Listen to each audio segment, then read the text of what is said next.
Hail, hail, and welcome to the HomeBhoys Lane podcast. It is Thursday, the 6th of February. I'm, of course, Joe McKenna. I am back like your ex-girlfriend on Facebook. I'm joined by a man whose name this week is Maida is Jesus, which we'll get into later in the lane. Marching. What's happening, bro? The athlete has turned you. He's turned you. Get fucking Jason Higgins on here to me and him have a fucking Barney. Jason's going to want you to kiss his feet when he comes on here, fuck's sake. Get him on the fuck here. Now that more fucking shady cunt Harbour. Get him on, too. He's never coming on. He's like he's a recluse now, so he is to the podcast. Hurling from the ditch, fucking sniping from the alleyway. Get him on here. And we're joined by Mr. Liam Power. What's happening, Liam? We're in the Bumblebees. We're in the Bumbles, mate. Yeah, how you doing? You all right? You good? All good. Good to be back. It's a Thursday night. We're waiting on Jabu. We're going to join us now in a few minutes, but we thought we'd get cracking. The Toffee took him out for a walk, so he's currently being dragged around the streets of Wishaw. He'll be on here now in a minute.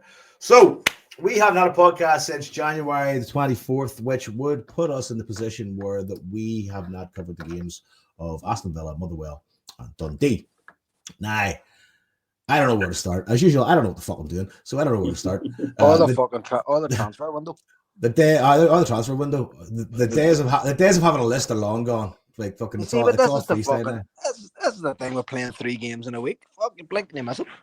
I know you'd want to be doing Axom levels of podcasting to fucking make sure you cover all this. Hell, Celtic Exchange, come on down. Oh, there he is. Turn your camera off, Jay. No, you're live on. Yeah, he's back. Oh, there he is. He's live. You're live now. It's a family show. Keep it together. Don't say you're on. Wow. You said go ahead. So we said let's follow the leader. Joined by Jason Higgins. Let's go. We're literally 2 minutes 20 seconds in. I can see it. Oh, you can see it. I don't need to tell you that. So how you keeping? Good, mate. Good. Well, shite. I've been choked up all week. Kind of rubbish health-wise, but good Celtic-wise. Happy days. Is that Linda trying to put a saddle on Toffee in the background? Aye, she's just moaning as usual. Trying to hoof him. Trying to get a hoof on him. Putting the fucking bridle on him. Is that a blacksmith you need, man? So I was just saying there, Jason, we haven't been on since 24th of January, so we haven't covered Aston Villa, Motherwell, obviously that Dundee, it was last night, and all the transfer window. So I don't know where to start because I know that you went to the Birmingham. I know, Liam, you had a bit of a family kind of day, rather than whatever Jason had going on. So I mean, there wasn't like 9 a.m. Moe Shandon like there was that I seen on the Sean Kelly post. That was 6 a.m. 6 a.m. Fuck's sake. I was showing lads at work going, look at that. I was like, I feel hungover looking at that. He was at a nightclub that night. I was my midnight. He's a machine. It's unbelievable. Machine. He is, absolutely. Here's the thing. See when he goes to the pearly gates, so Peter's going to say, the fuck are you doing here?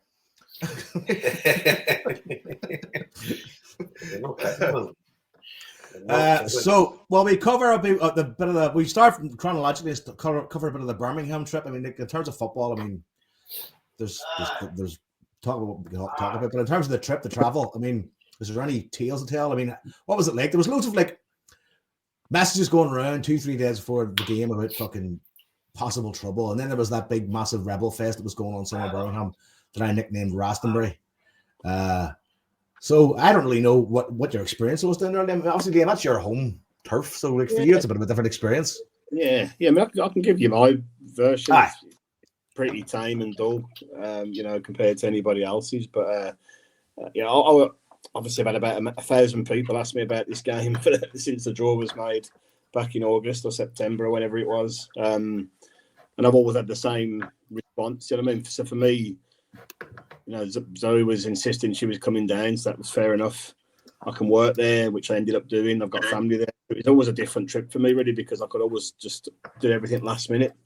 I didn't need to be kind of, booking stuff up too far in advance, hotels, tickets, whatever, for gigs or whatever. So, and then obviously it just ended up being a quite a ball ache in terms of tickets right up until the day before, more or less, because obviously all the nonsense around how the tickets were getting sent out or collected in Birmingham and then collected in Glasgow, and then just fucking chopping and changing every 5 minutes. So that was that wasn't ideal really build up wise, because I didn't want to go down with Zoe without having a ticket through, which was originally going to be in the home end, but ended up getting us sorted for the away end late on, which was really good.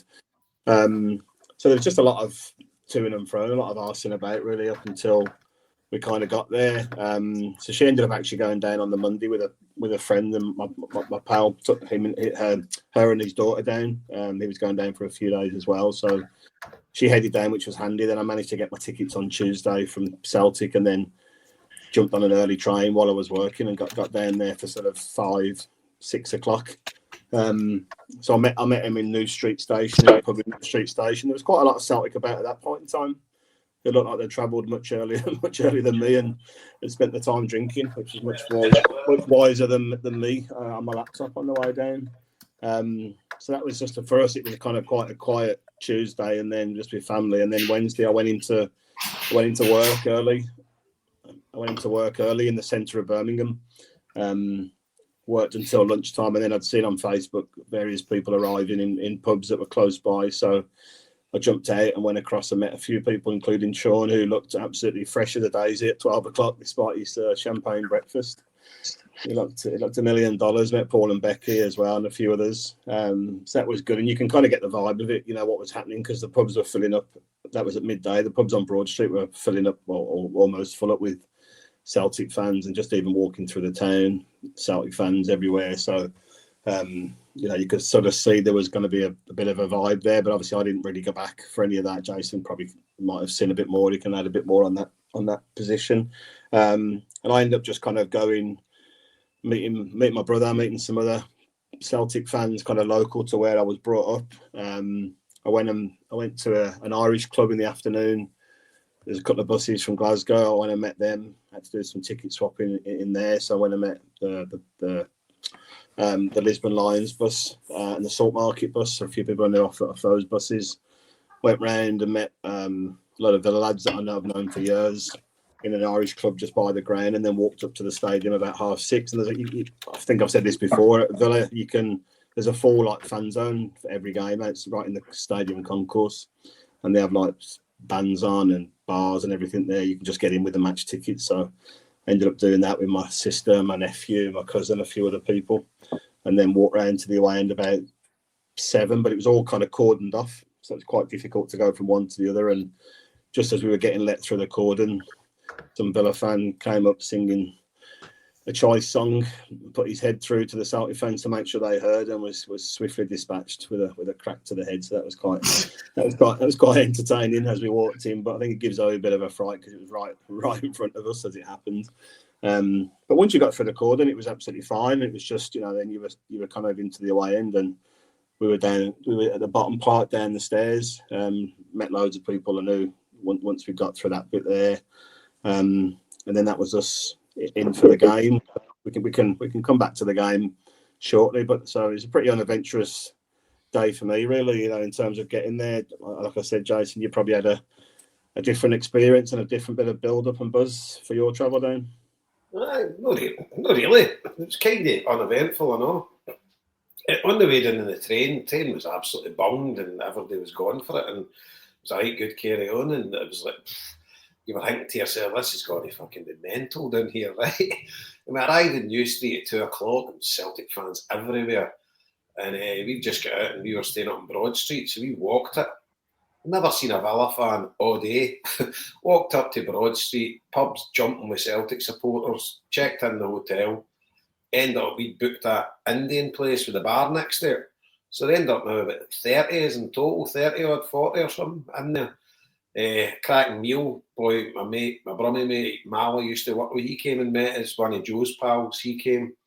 There was just loads, and Paul and Becky were with us, and Paddy Joe, he'd come out for Puerto Rico via Belfast, and Seamus and that, and just, we had a brilliant day. And then we were all going to get taxis, but we've got a jungle juice in as me, Sean, Magoo, and our Joe and that. We're like, fuck it, we'll get a train.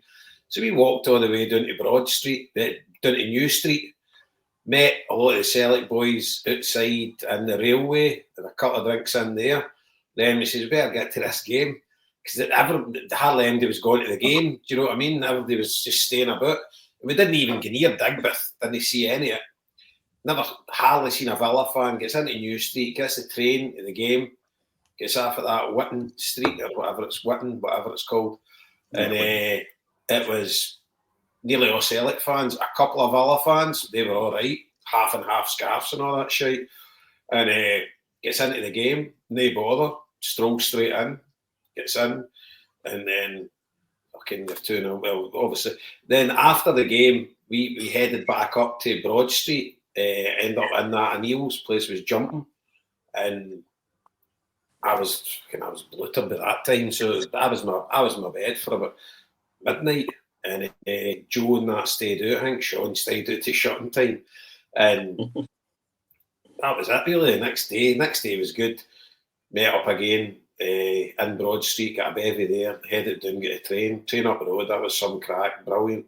End up in the Railway Tavern and then home, but very, very uneventful for what I was expecting, for all the shite online and they'll do this, they'll do that. And I'll tell you one thing, a special mention, see the Birmingham police, they were fucking brilliant. They were so accommodating and so nice to us, do you know what I mean? And there was now you go to away games in Europe, man, and you're treated like fucking scum some of the places, everywhere apart from Germany. But they were brilliant. And they were kind of see any kind of flashpoints, they were kind of getting into the Villa fans more than us. Do you know, it was like these are visitors to the city, they need looked after. And so, but I never seen any like Digbeth and all that, the Rebel dues or anything like that. I never seen anything like that.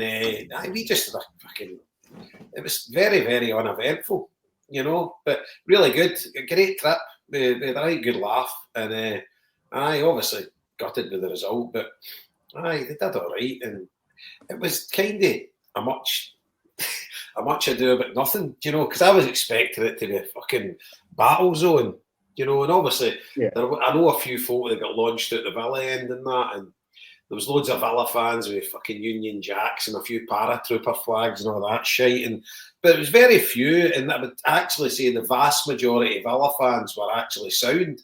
Yeah, and definitely. But it was very, very uneventful, pretty boring. See, for like an away European trip. Yeah, because it was, Jason, it was really funny to see after the game or the next day, like going through Facebook and whatever, and seeing people posting the most scummiest fans I've ever seen, I've ever come across, and I'm like, there was about 30 of them waving flags next to the away end, but other than that, they were generally just staying. There was loads of half and half Celtic scarves across tons. And then, loads of them. And I've spoke to a lot of people since, and they've said they met Villa fans around the town and in places. And in my experience, everyone I knew as a Villa fan were all excited about Celtic coming down and having that fixture. Like, there was not really much apprehension there at all. And everyone else I spoke to had very similar experiences. Do you know what I mean? That anyone they met randomly, they just had a good crack with them, like a bit of banter. There was no. Villa's got its element, but it's only a small element. It's not like anything compared to some other clubs there. So no, definitely no. And the vast majority, but as I say, we met very few Villa fans, but the few Villa fans, I'd say the vast majority of them were absolutely sound, and there was no hassle whatsoever. All the ones that get taxis for that restaurant, it was just around the back of Broad Street. They were taxi straight to the ground, straight in, no hassle. Police bang on, it was just fucking, it was like a non-event, Yeah. Yeah, I thought the atmosphere was pretty shit in the game as well. I thought it was pretty shit. We were in the front bit, it was better up the back. You were up the top section, but there was a cracking flag, that tricolour, the Prowler, Michael Fagan, the Prowler, CSC, and obviously fucking that Prince was there. But I don't know how it came over on the TV. Obviously, Joe and Marty can tell us, but I thought the game, it was a bit of a letdown, really, song-wise and atmosphere-wise. I mean, Villa don't have a massive repertoire of songs anyway, to be fair to them. But I didn't think the away end was pretty up to much either, to be honest with you. So, and I was seeing some one of the Villa players says that's the best away end he's ever seen at Villa Park. And I was like, I seen him. Was it Rogers? I think so. It was absolute shit. You know what I mean?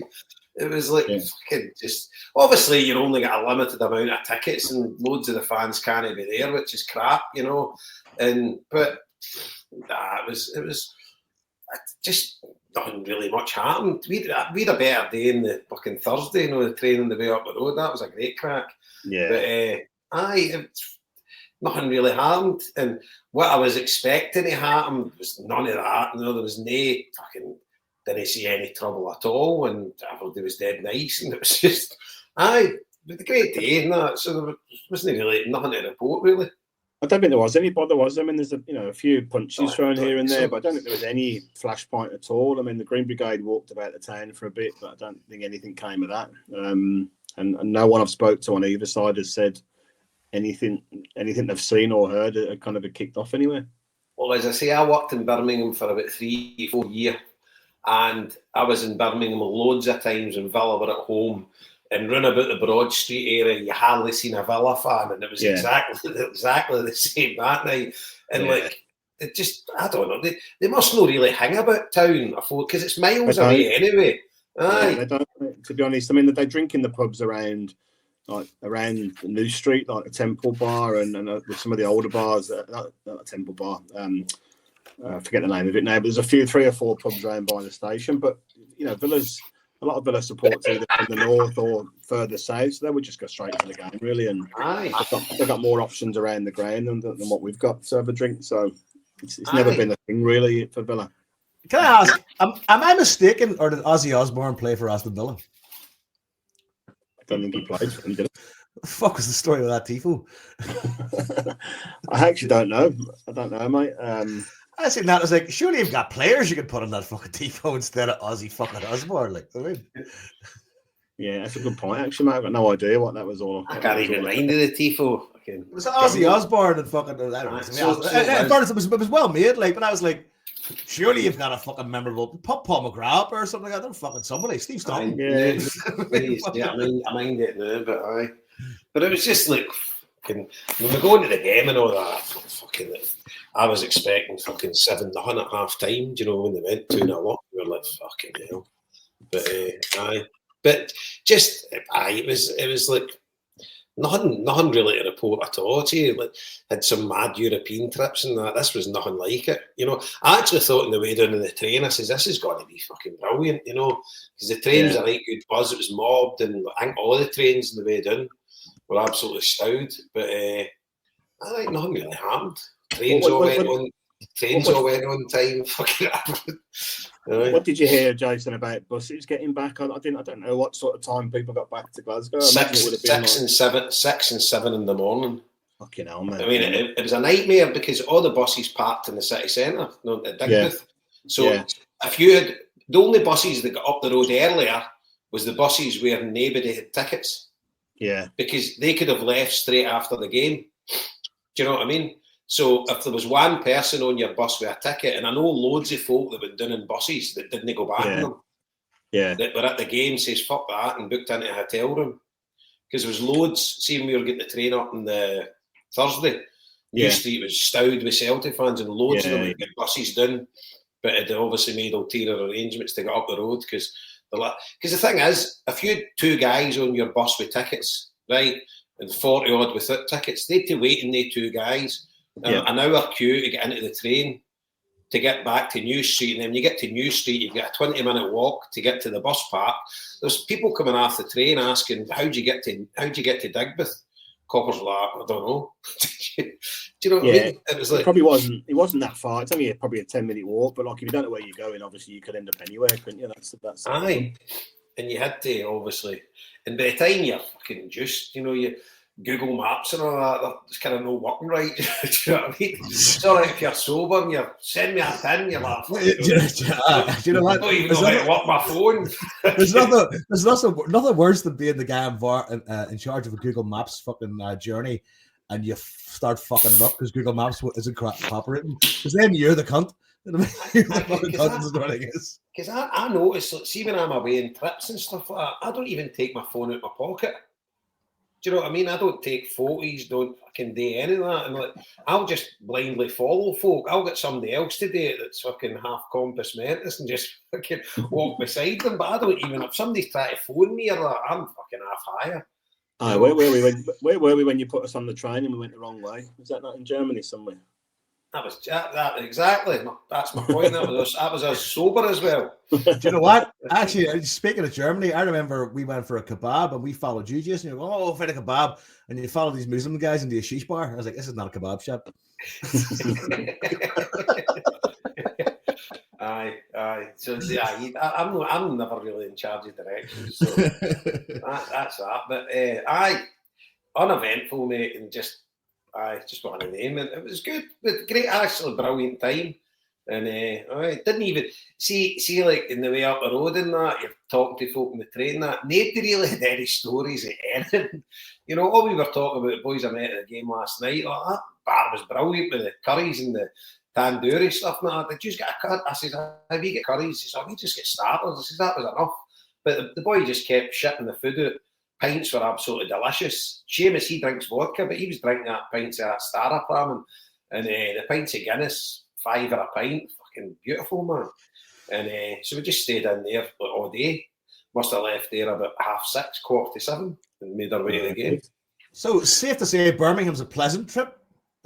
Aye, very good. A gentleman's away day. And I've heard loads of folks saying it's an absolute shithole. See the ones that hung about Digbeth and stuff like that. I could understand why you would say that. But for where we were, if you get off at New Street and you head up to Broad Street, it's lovely. Yeah. You know?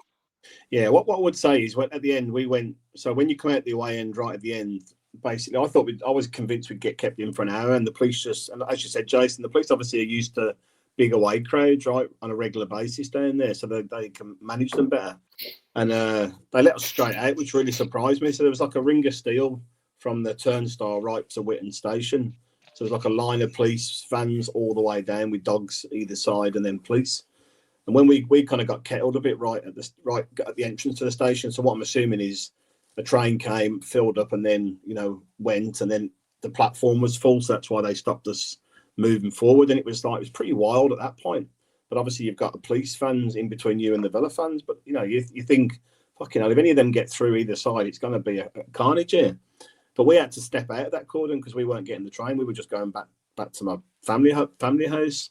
And I thought, fucking hell, as soon as you step out, you're going to get pounced on it. And it was like a Narnia thing. As soon as you stepped out the cordon, it was just complete peace and quiet. There were Celtic fans walking around with Celtic tops on. No one was saying a dicky bird to them. So it was quite bizarre. But, you thought it was definitely going to spill over and kick off there at the end. But absolutely nothing once you came through and got out again.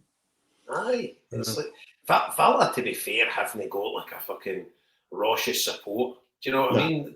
They're kind of quite reserved, They just all go and watch the game. They don't have a mental support. I mean, there's a dozen other clubs if you played them in England that would have fucking been bonkers. But it was kind of like the perfect team. I mean, apart from when you go to Liverpool, so Everton or Liverpool, you're all right there, but probably any other game in England, there probably would have been trouble, Yeah, no, I'd agree. Aye, but no, there was nothing at all. It was like, and how did the Villa fans get into the city centre then if they just did the train for us? What did they do? They wouldn't be able. No, the next one is Aston, but it's on the same line, so it wouldn't really work for them, to be honest with you. So I don't know. I think the police prioritise the away fans to get them out. Yeah, because there's only 2,500. Get them out, and then all the Villa fans can do what they want. They can go for a pint before they need to get the train back or something. Yeah, so you got the Whitton Arms, which is across from the station. So I think there's a few pubs and stuff, and you can probably, I don't know if you can get a drink in the stadium after the game or not, but so they've got a few more options. But I didn't even realise, Liam, right? I didn't, because Seamus and I looked at it and he says, listen, it's only a 40-minute walk to the game. It's only like 3 miles. I thought it was much further. I thought it was like miles away, but this is Google Maps is saying like a 40-minute walk. Yeah, so you could have done that. Nah, you wouldn't walk. You wouldn't. I mean, with the numbers you could, but they're not areas you would walk through. Honestly, man, trust me. I went to school in these areas, so they're not places you would stroll about in. Ah, right, okay. I'm sure we would fucking would have no bother. Well, that's what I'm saying. In numbers, you would have. When everyone's steaming, you'd be fine. But in general terms, you wouldn't walk that. Not at all. So right, okay. Just say we know Liam. We just say we know Liam Power, and then fucking sprint. Exactly. That's why you wouldn't. Do you know what? I had a perception it was absolutely miles away, and you couldn't walk it. But they were saying Google Maps 40 minutes. You could just fucking hightail it, but I could end up seeing the train anyway. It was no bother. Yeah, just nothing really fucking happened. So. And I think on the game itself, obviously before the game, it was a massive blow to us. You know, Maeda getting sent off was a huge loss because he was, for me, knowing Villa as well as I do, he was going to be our main. I mean, he's probably our main player at times anyway, but that's where they're weak. He's probably at right back with Cash, who ended up going off as well injured, and I think Maeda could have caused real trouble for them there. And then obviously Kyogo in the same week. You know, that you kind of, you're cutting your balls off, aren't you? Really there in terms of what you can do going forward. And I was pretty shocked. Well, Carter Vickers as well, then dropping out the day before, another big blow. But I was pretty shocked that Yang started because for me, I thought he would have played McCowan or someone out there. He's kind of he's a man down at that level, really, isn't he? Let alone the SPL kind of level. So we were starting with one hand tied behind our back, and then we had the other one put behind pretty quickly with the 2 goals in 5 minutes. And same as you, Jason, I said to Zoe, look, if it's 5 at half time, I'm away. And she went, Dad, you can go. I'm not going. You'd be going yourself. It was shocking. It was like with one hand tied behind your back, and next thing they're sticking your own finger up your hole. You go, fuck, this is terrible. And see, the thing is, they should have been about 5 up. Yeah. You know, they had some chances. Yeah. You know, so they were riding their luck. It's I think the strength of Villa is their physicality and their pace in the middle of the park. You know, Ramsey and Rodgers they're exceptional, really. And you know, Alexa Johnson's one of our best players, but see how fast the thinking and the movement was for that first goal. They totally just took him out of play with a 1-2 and then ball across in, boom, done. Do you know what I mean? And we were like fucking shell shocked. And then the second one goes in. Obviously, we can't see the deflection from where we are, but he just looked like he'd put it in top corner. I think Schmeichel would have had that had it not been for the deflection. Exactly, Joe. And do we not have that in Dortmund? Do we not have 1 or 2 of them that took a little nick on the way in there as well?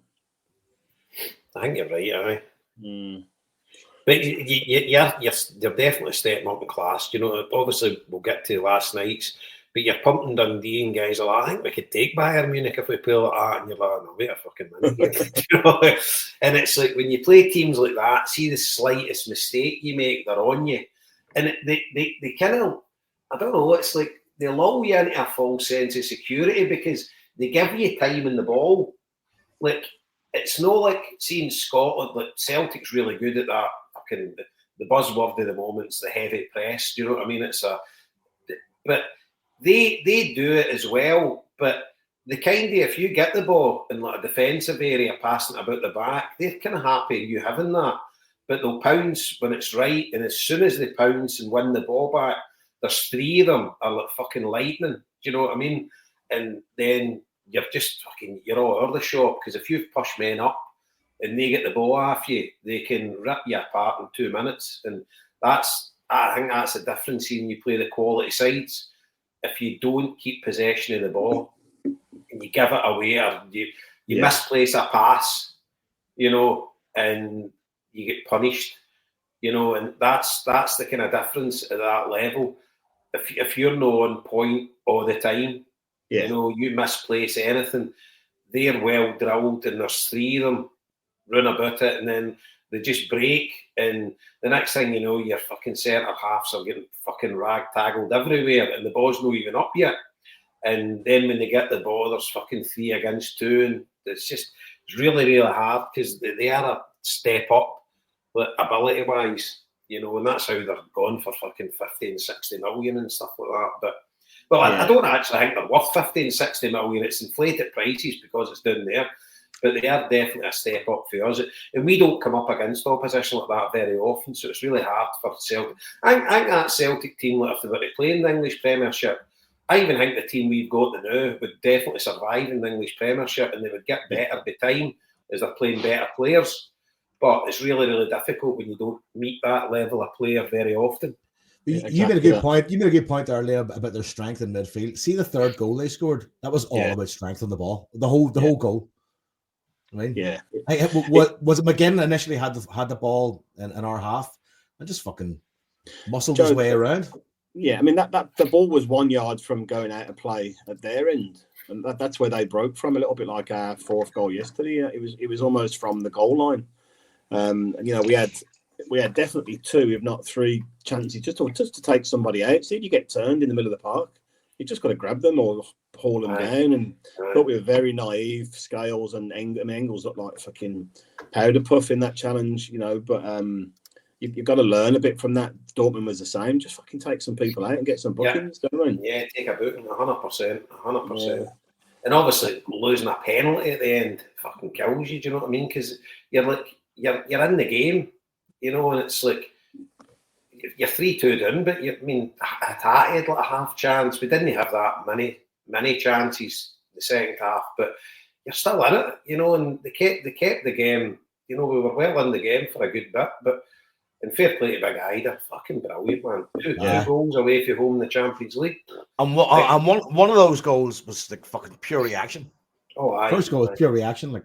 Aye, and the second one, McGinn. Wow, great assist from McGinn. First Irish player to score 2 goals in the European Cup since Ronnie Whelan in 1984 for Liverpool.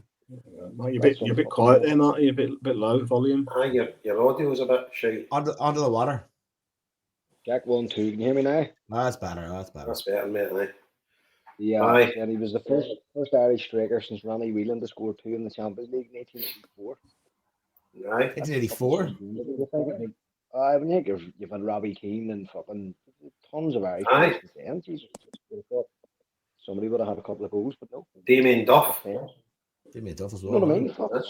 Top 5 players. Oh, you're still very faint to me. I don't know about anybody else, but I can hear your audio is straight. I have my headphones on here because the kids are fucking running about. Hold on, I need to put my headphones on. Aye. You would have a lot of Irish players. You think about it, Is that it now? That's better now, aye. That's you. You're back. That's too early. I think my kids are running about fucking mad here. That's why I put my headphones on. Given the fucking abuse some of our wanker fans have given Ada, sometimes people need to shut the fuck up. Do you know what I mean? Some clueless fucking people out there. Do you know what I mean? I'm going to get on to the other games we scored too. Do you know what I mean? But Rodgers has clearly got faith in him. And he's brought him from fucking Norwich for a reason and paid money for him for a reason. And there was every chance, when we went down 4-2, there was every chance we could have won that match with just a wee bit more. You know, like in the second half, you could clearly see Rodgers was using it as a kind of a training game, just putting people on, giving them a go, using kids. You know, we were down players, as Liam says earlier on, from the first team squad. So it was good to get that level of play for some of them. Do you know what I mean? Just we were already through to the playoff. Do you know what I mean? There was no real pressure on us at all. Well, fair play to Villa, they're a fucking really decent team, and they have a fucking absolutely top class manager. You know, top of the fucking pops manager, just as we have. Do you know what I mean? So it's I wasn't that bothered about it really, and I was really glad just to see that we didn't just wilt and get hammered 4-0. We did give it a bash, and the general play I thought was dead on. Do you know what I mean? It wasn't. Obviously, we could have played much better, but you weren't walking out fucking suicidal. Do you know what I mean? The way and do you know what? There was a bit of me like I did actually fancy it. Obviously, you're missing Carter Vickers and you're missing Maeda, right? So you're really saying we've not really got much chance. But I was praying that we didn't get thumped. And when it went 2-0 and they should have been 4 up minimum, I would say at that time. You're just like, fucking hell, this is going to be an absolute fucking doing. And then unbelievably, you get it back to 2 each. And then you're fucking well in the game. And we're a makeshift team. Fucking brilliant. You know, they've done really, really well. I really think so. And see when we were talking about this stuff, Jason, and we say every year, you know, we're in and out of the Champions League, we're a yo-yo team. And that's what we're always saying. That needs to fucking stop. We need to be at this level every year so that when we go to places like Villa, we're not in awe. So see on Radio Scotland the other day, they were talking about somebody like one of the lower teams in the SPL, and they were saying, I forget who it was. It might have been Mark McGee. Mark McGee says that when teams go to Celtic Park, sometimes he used to be looking around going, how many fucking players have Celtic got on the pitch here? He says it just looked as if they were overwhelmed. And you know, in that big ground, when players are only used to playing in smaller stadiums and stuff like that, it's kind of like that when we take the step up to the Champions League. And the more you play at that level, the fucking easier it becomes. And the more you're like the imposter syndrome goes away. Aye. You know what I mean? If It's just what I was saying, that if we were playing in the English Premiership, even Yes. the team that we've got now, without any investment, I'm sure they would be all right. But Yes, they would take a few doings, right? But they would, you know, your teams like Crystal Palace and fucking, you know, like Southampton's, Ipswich, we would beat them. You know, yeah, absolutely. We would hold our own in aye. England at the minute. We'll have a talented squad and we'll have a fucking decent man at the helm. The problem is we don't really have squad depth, and that has been proven. Do you know what I mean? And playing the likes of Yang and you know and other players who have been trimmed off the squad to go on loan or whatever. Do you know that's the reason for it. We don't have a champ. We probably have an English Premiership first team, but we don't have an English Premiership squad. No, I would agree with that. That's what's separating us. But like this has been going on since pre-season. A level was fucking set that the team was expected to hit, and by fuck they're doing it. Do you know what I mean? They're absolutely doing it. And listen, Bayern Munich, there's every chance if we have on our day we could beat Bayern Munich in at least one of those legs. Do you know what I mean? We're certainly good for a draw in some of those legs, and we've seen Bayern Munich there at the weekend letting in goals against lesser teams and whatever else. So if you know God shine on us or whatever else, there's every fucking opportunity here we could go through if we learn the mistakes that we made in previous legs of this fucking campaign. Do you know what I mean? And the goal difference from the I suppose it didn't really make any real difference.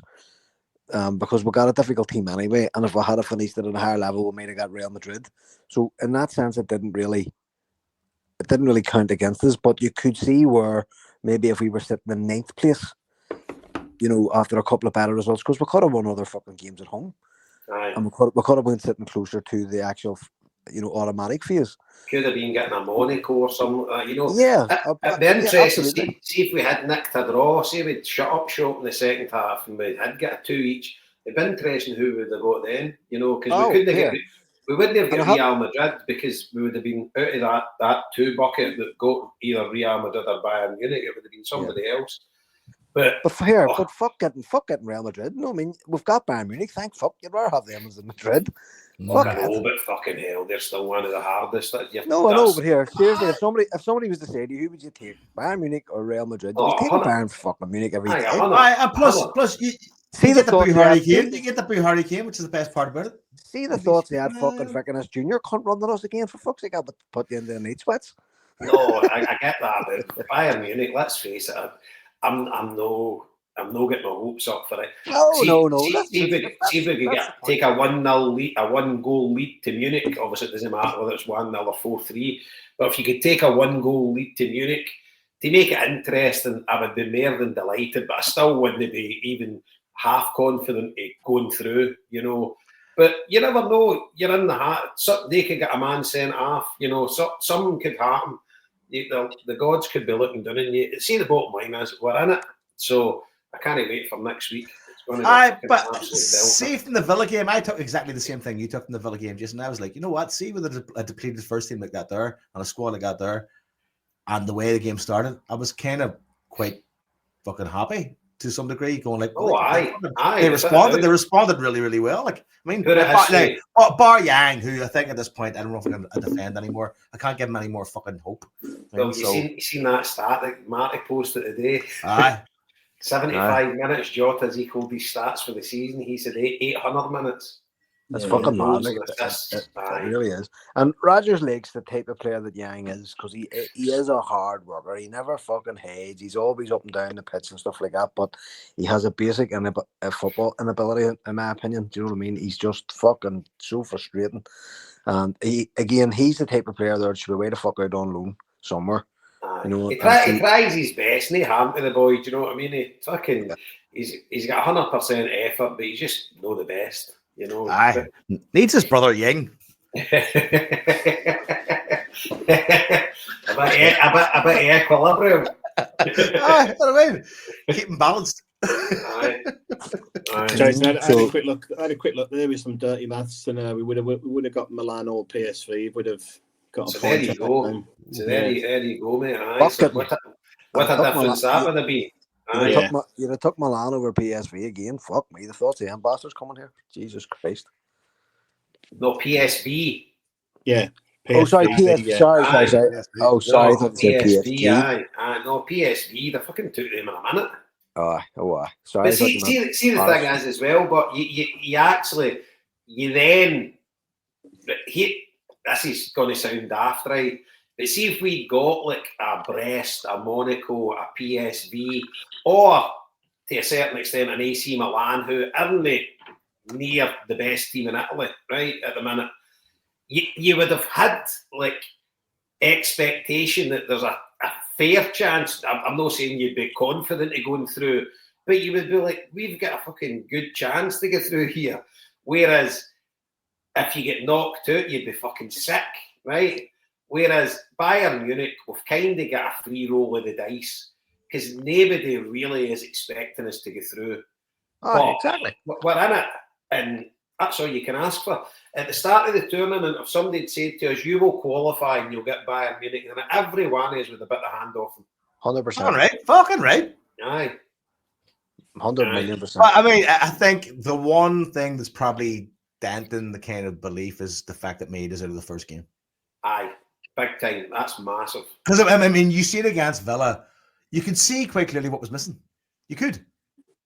Oh, you can. I suppose the only saving grace is, you've got Jota going in. Well, that's what I was going to say next. I Yeah. think, I mean, it's not the same, but it's maybe 60% of what you're missing.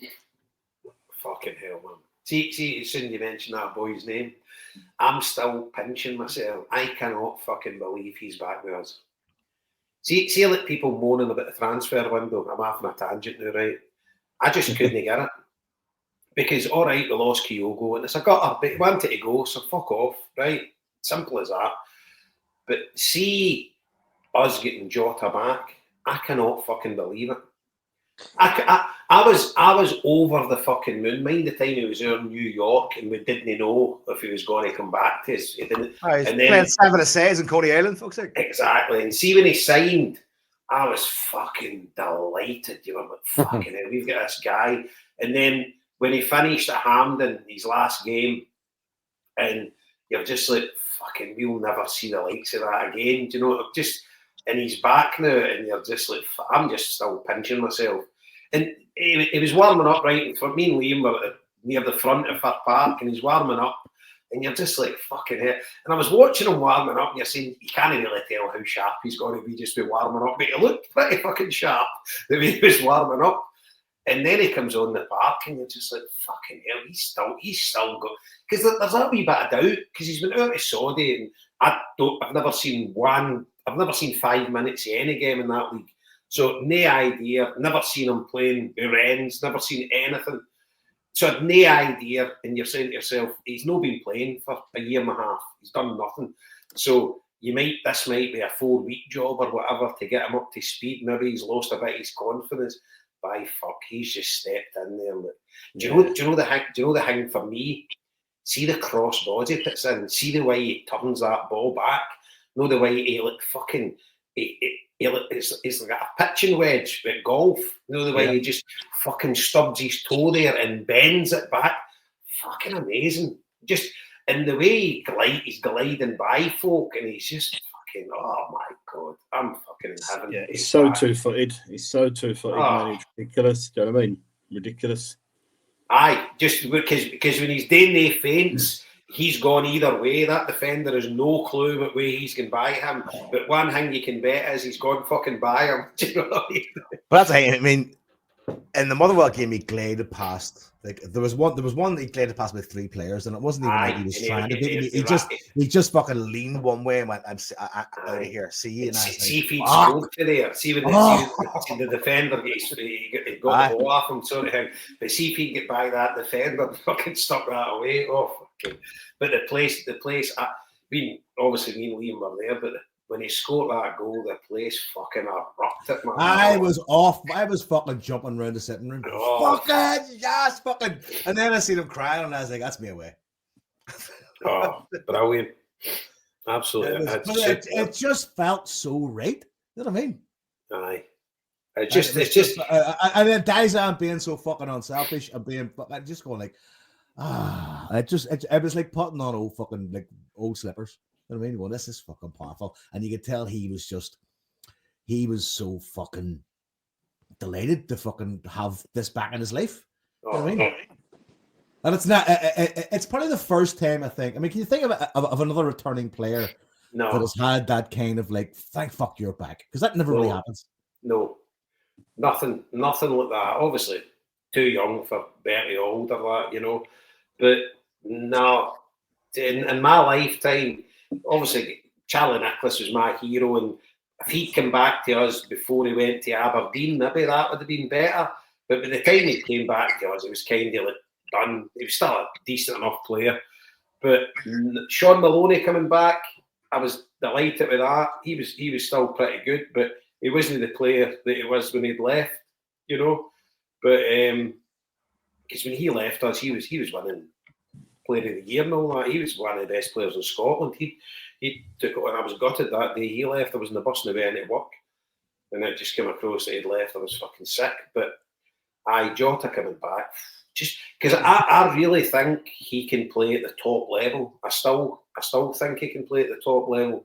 But I think, I don't know, maybe it's me being daft, but I think he'll be with us for a few years, because I just think he's made it's the perfect fucking storm.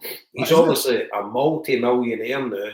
He's had 2 other experiences in football that have been absolute shit, and he's hated it. But he's fucking banked fortunes, and he's now back to a place where he fucking loves, and everybody loves him. And he's just like, fucking, why do I want to go anywhere else? Maybe that's me being stupid. Is it a big team might come in? You're 100% right, I think, because he's done an entire football career in a year and a half. When it comes to making money, you know what I mean? Joe, we said this at the game Sunday. He looked like, when you see him with his tan and his hair, he looked like he's been backpacking for the last fucking 18 months around Thailand before he came back to us. Brought the training in fucking Saudi Arabia about Sherpa. Yeah, but you know, the most interesting thing is, at the start of next season, he's probably going to be the second best returning Celtic player on the left-hand side of the pitch. Never mind in our history. So, do you know what? I fucking never thought about that. Fucking getting the gang back together. Let's get the gang back together. Did KT ever play with him? Did he? No, I don't think so. No, because was he an Einstein or no? Was he a Brent? No, it wasn't Brenton saying. I can't think. Jota wasn't an Einstein. I don't think. Yes, he was. Yeah. Was he? Was he? He signed the same day as Carter Vickers, didn't he? He was on loan, but before that. No, but he signed on loan the last day of the first transfer window, didn't he? Him and Vickers the same day. From memory. Sure, Carter wasn't Carter Vickers a loan deal too? Aye. Yeah. So was Jota and Ann signing then? I thought the two of them joined the same day. You could be right. I've no clue. Are we going back into the Jota loan deal territory here? Because I can't live with that again. I'm hopeless with this stuff. But I'm pretty sure. Yeah, I'm pretty sure that was the big thing. We signed them two on the last hours or the last day of the transfer window. I'm certain. Right. You're right, and I'm clueless. My timeline's fucking all over the place. No clue. I seen a fucking let's see if I can find it here. I saw a list of the following year's transfer signings. Talk amongst your fucking selves there, and I'll try and dig it out. Aye, but as you say, the 5.5 year deal, is that right? 5.5 years. Couldn't believe that. So you're totally protecting yourself, because if he goes, he's going for big money.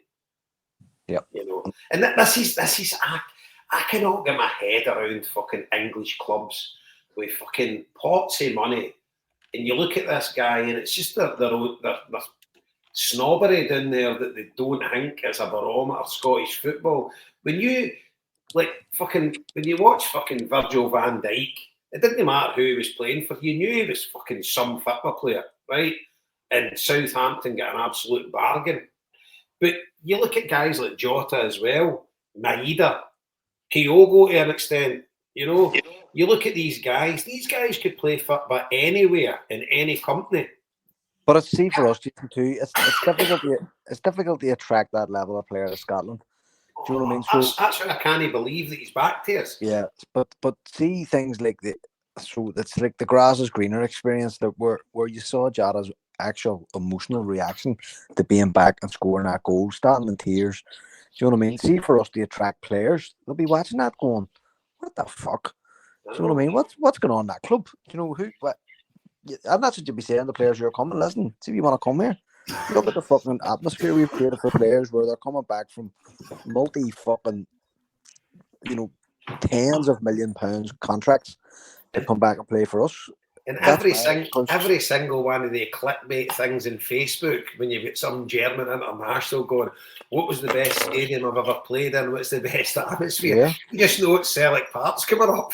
Yep, 100%. So here's the transfer when Rachel compared to that when Ange came in, we got Kyogo, Carter Vickers, Jota, and then in the January window, then we obviously got Maeda and some of the other Japanese players. So was Jota the loan deal then?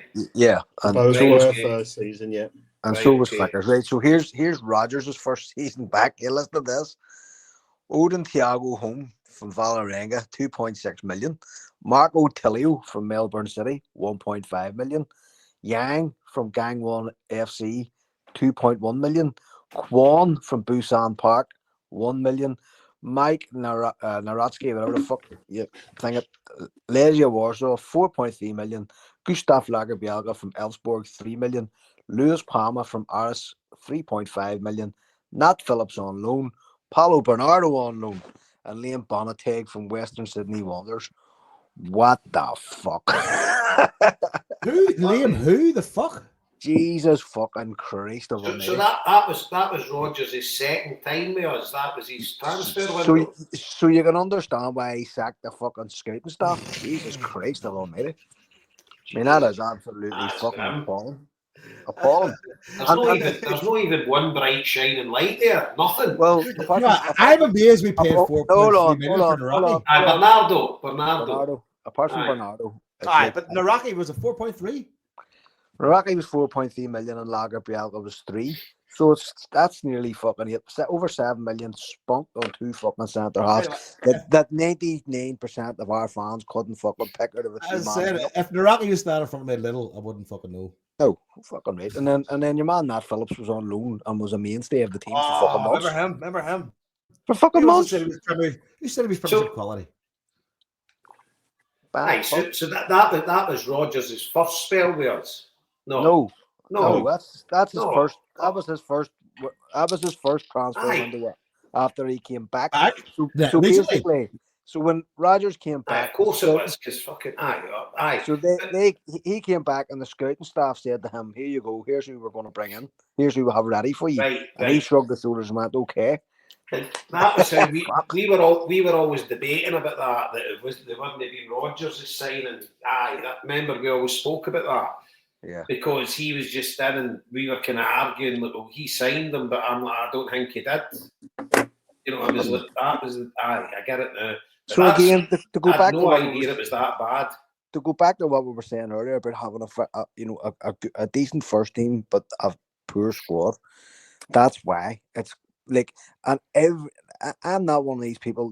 You're never ever going to get every single signing working out. It's just not what happens in life. But to have such a fucking spectacular flunk at that level is appalling. You know what I mean? It is fucking genuinely appalling. And we haven't really spoke much about the transfer window, but we may as well fucking segue into it because you brought up Jota coming back. Seeing that point there, it just actually goes to show you how important Ange's transfer windows were for us. But you know what's also important, Jason, which was the fucking point that I was just about to make. our fans need to get out of the fucking habit of expecting tons of cunts coming in for the transfer window, because you just end up with tons of fucking shit. And I've said it on this podcast for actually fucking years. If you go back, even just take the last 10 years and tot up the amount of money we have fucking spunked on absolute crap. Some people who we never even saw play and we've spent money on. It is ridiculous. And see Brendan Rodgers saying, I'm not bringing anybody in that isn't improving the squad. He is right. You would rather play kids. You would rather play anybody who's not costing you money, because we have wasted fortunes upon fortunes trying to coax mediocre players to come to Scotland. And it has to fucking stop. And what Rodgers is saying is, I want a small squad on high wages with high quality, and we'll supplement them with the youth, because this is what's happening. You're bringing in dog shit players, and there is no pathway for the youth because the fucking squad is bunged with shit, and you're looking for somewhere to go or put them out in loan or trying to give them minutes in cup matches and fucking all the rest of it. So our whole attitude needs to change, and the wailing and the gnashing of teeth that went on over that transfer window is completely indicative of it. And it's already been forgot about because of the last two fucking matches. Aye, It's it shows nuts. you a 6-0 at home at Dundee, everybody's happy as fucking Larry. Do you know? Correct. It just shows you, and Correct. you're playing a Dundee team that got pumped 6-0 at home by a fucking The week shite before. Hearts team the week before. Exactly. So it can't be a barometer for a fucking quality fucking night. Nope. Albeit Celtic were fantastic, right? But the thing is, half of our fans, see if we'd signed some fucking mug for 8 million. I mean, they're the Scott was talking about. He was talking to the guy that did the podcast, that Slovan Bratislava. They were talking about Celtic. I don't know whether it's true or no, but it's been reported that Celtic bid 8 million for him, and they were wanting 9.5 million. That's seemingly what's been reported in Bratislava. I couldn't pick the guy out in an ID parade, and he played against us 2 games. He did not one player in their team stood out to me. And I can't remember anything about him. And for the fact that you'd be paying £8 million for somebody like that, nuts, fucking mental. Absolutely fucking nuts. And right, but it's a classic case of like people see you where to go watch, and everything costs more. You know what I mean? Nuts. Because you've got more money. The thing is, Joe, 2 things can be true at the same time, right? So, you know, Celtic as a club have absolutely failed in this transfer window by not replacing a talismanic striker like Kyogo, knowing he's leaving for months. Liam, I want to correct you there. Celtic have absolutely failed. Yeah. Bringing Jota in and getting Kieran Tierney in and getting rid of Palmer, they've absolutely failed. No, I'm talking just about just the Kyogo situation. Jason, I'm pretty happy with the transfer window. You can't say that, right, so you either succeed in the transfer window or you fail in the transfer window. Don't pick Kyogo in isolation. Do you think it was a good transfer window? So look, what I've been saying on this fucking podcast regularly is, I don't think we will miss Kyogo. I've said it in our own chat as well. Kyogo this season was being outscored by the fucking players either side of him. He was not interested in staying here. We all knew that, and he was going through the fucking motions. As far as I'm concerned, we saw it the other week, and people go, "Oh, look at that, he scored." No, he didn't give a fuck. He wanted out in the summertime. He didn't get out, and he was in the huffs. He is a much better player than he showed, and it's actually hard to believe. He's a better fucking player than what we actually saw of him. And see things like his injury record. He missed critical parts, particularly early on in Ange's campaign. And when Rodgers came, I think Rodgers' attitude is, we can't actually rely on this guy, and we need to build the squad up so there are more goals in the squad in case he's out injured for a sustained period of time, which is fucking good management. Do you know what I mean? So Kyogo wanted to go, and my opinion is get him out the fuck. But again, see if we cannot get the striker that we want. Don't buy fucking anybody, because you're just wasting money and some dick hanging about, adding to the other list of dicks who are hanging about moaning like fuck because they can't get time either. So it's like bringing Jota back has definitely helped. If I hadn't got Jota back, I think people would have been in worse form. Do you know what I mean? Because Jota is immediately going to get you another dozen goals before the end of the year. So you're replacing Kyogo's goal tally in the first half of the fucking season with Jota's in the second half of the season, and Jota turns provider. So Maeda's going to get more goals, and Ada's going to get more goals in the running as well. So it's actually worked out really, really well for us. Really, really well. I get the point, but Liam, what I was trying to say is you said we failed in the transfer window, right? No, Are you just talking about Kyogo specifically? Absolutely. Yeah, I didn't get to finish my point. Absolutely. Sorry. No, it's fine. Look, I'm really calm about this transfer window, right? You know, the one you referred to earlier in the summer, where I was fuming through that transfer window, right? And it turned out to be fair because of how bad the players ended up being. After that transfer window, I did a deal with myself that I'm never going to get that invested in them again because you've got no control over them, right? What will be. And that's why we're saying two things can be true at the same time. The club absolutely failed in not being able to replace a striker like Kyogo, knowing he was leaving for as long as he did. I'm really calm about the fact that we're halfway through the season. The league's done. The cup's done. We've got Ada getting more prominent time now, and you're seeing the advantage of that straight away. We've got Maeda who can play there and he's scoring loads of goals. I want to see a lot more of Kenny, personally. And we keep moaning about not giving young players a chance. So I'm really calm about the whole thing. But, when you've had that length of time to try and know someone's leaving and get a replacement, it's pretty poor form not to be able to replace them. And Marty's point is right. You don't buy someone for the sake of it. But when you've got that much prep time, we absolutely should have had somebody in the door. And Brendan Rodgers said exactly the same thing himself in his presser this week, but But the thing is, right? So I know I say this all the fucking time, right? I am not in the know. I know nothing. I know less than Jason, who constantly claimed that he isn't in the fucking know. But somebody had said to me a few weeks ago, we think we've got this guy Kiss-Garden, or whatever the fuck, however you pronounce his name. So Celtic did think that he was on his way. So they held on to Kyogo long enough to get them through that, over the Champions League hurdle and get us into the playoffs, and then they let him go. And if we had a fucking sold Kyogo at the start of the fucking transfer window, no matter if there was a replacement or not, people would have lost their fucking minds. And I also think too that the Edwards situation has kind of informed how the club handled the Kyogo one too, where we held on to him too long. He was a fucking Gurnbox Johnson in the fucking dressing room and a moany cunt on the pitch, and one of the worst seasons we've fucking had in a good while. And so the attitude is now you keep them till you need them, and then you get them out the fucking door. Now it's not the January window. The January window is always a bollocks to get decent players. It rarely happens. We were lucky last year we got Kuhn, but if you and the word on the street was that Brøndby tried to sweat us for more money, and he ended up not even moving. Jason's not ready. Didn't go to Celta Vigo. I don't know. I don't think he actually moved because somebody was saying, I think it might have been Scott was saying that he was on looking at the Brøndby forums, and they were all fucking raging because they were going, "Nah, we have not sold this guy, so we don't have any money to spend. We now have an unhappy striker who wanted to fucking go." And we also now have a striker whose agent is coming back to Brøndby going, right, you've priced him out of a fucking whatever £1 million move. Now you've got to pay him up his fucking wages. So it ended up a shit show. If Brøndby were trying to fucking sweat us for money, it's flunked for them too. Aye. Do you know what I mean? So it's like, and it's, as I say, ordinary football fans don't know all this is going on in the background.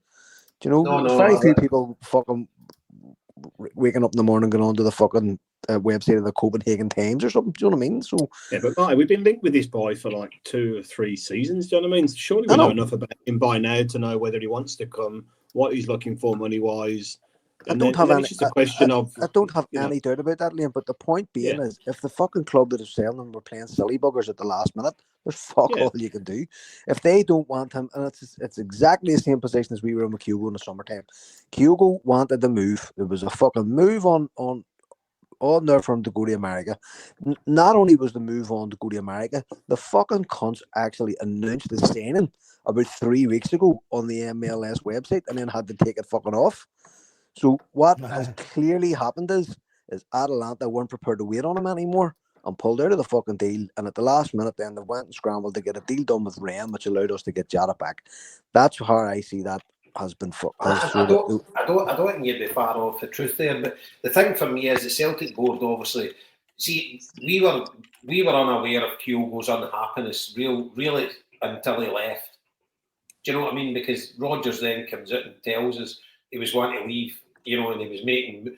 None of us were under the impression of that. But obviously, when you change agents, the writing's on the wall. You're not changing agents to try and fucking negotiate a better deal with Celtic, So if you change an agent, then you need to be off your nut if you don't think he's angling to try and get a move right, which is fair enough. It's entirely up to him. The thing Celtic gambled on was keeping him to the end of the transfer window to try and get us through in the Champions League. Exactly. Which it worked. But, ironically, it's fucking 3 goals disallowed in Disney.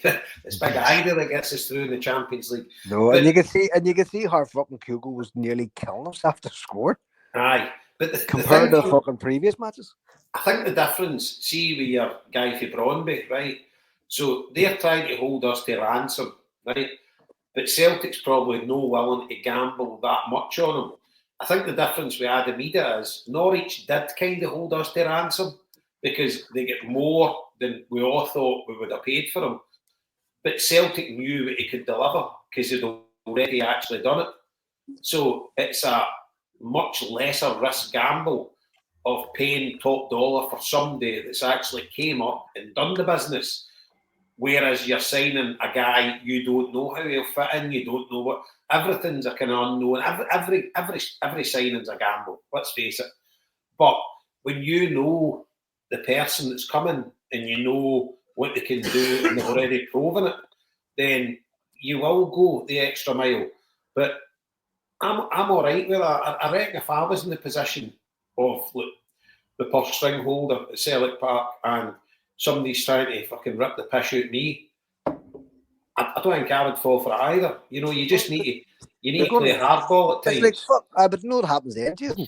You end up like Leeds, and every fucking 2-bit agent's go to Celtic because they'll just pay whatever the fuck we are. You know what I mean? You can't do that. You have to have some sort of framework.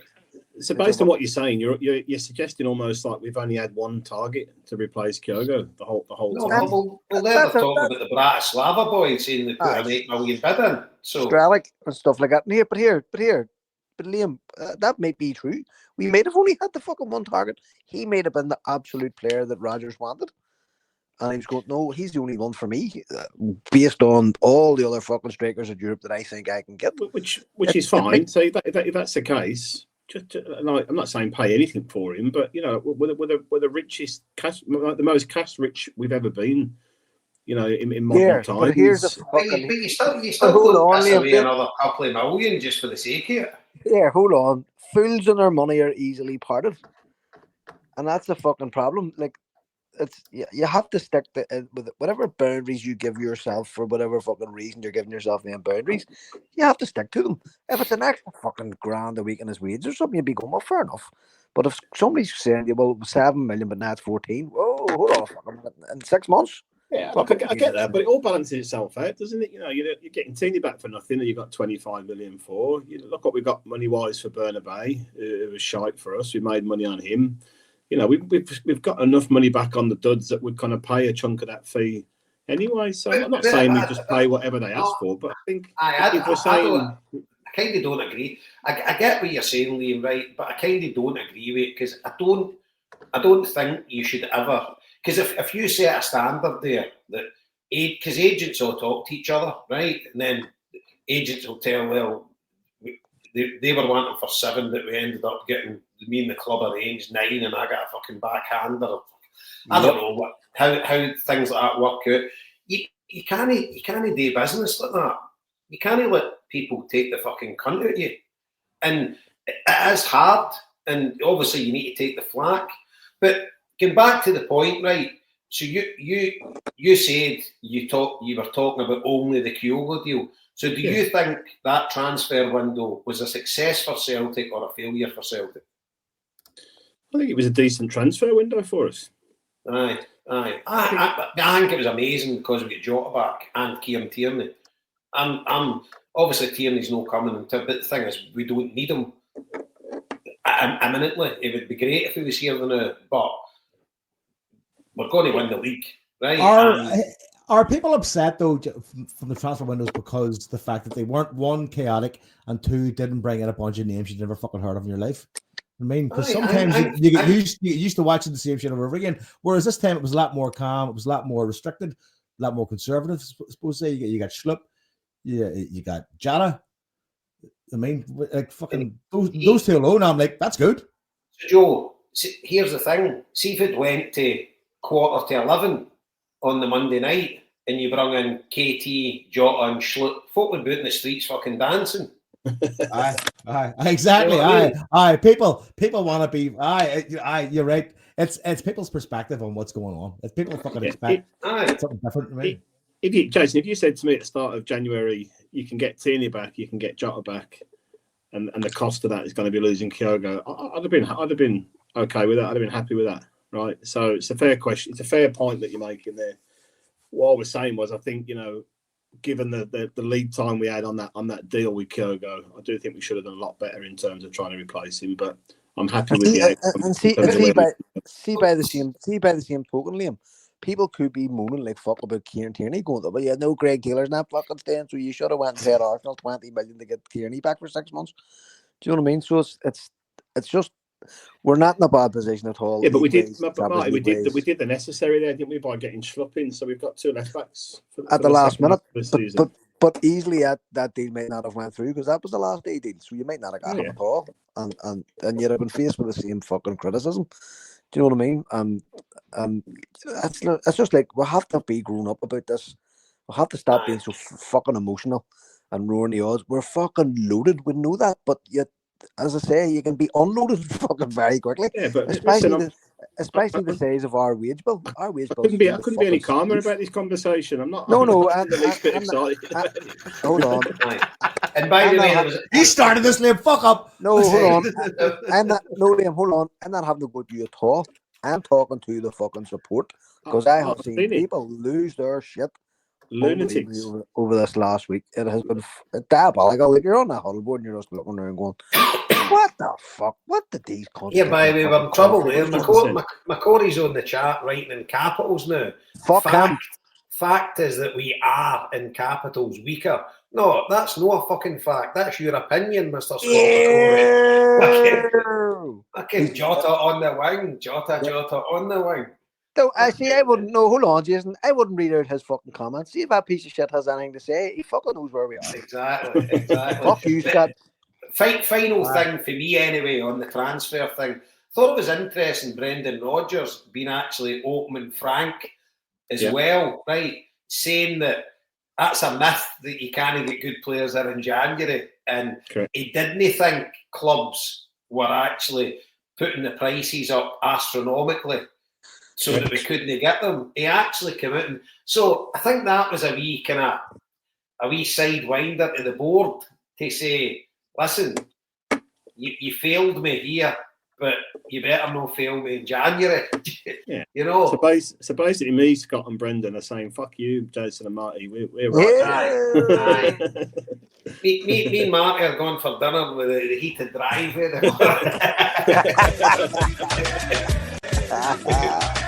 but in a general sense, right? In a general point, right? So where is this? I was something fucking else I read earlier, but here it is here. Right, so this is like where we are, sort of thing, right? 25 games played, 21 games won, 13 points clear, 73 goals scored, 12 goals conceded, 18 clean sheets, and cons are losing their shit about the transfer window. You're like, and they're in the last 16 of the Champions League. Marty, what's the last 16, the last 24. You fucking hexing it, you. Right. Do you know what I mean? That's like we're actually alright.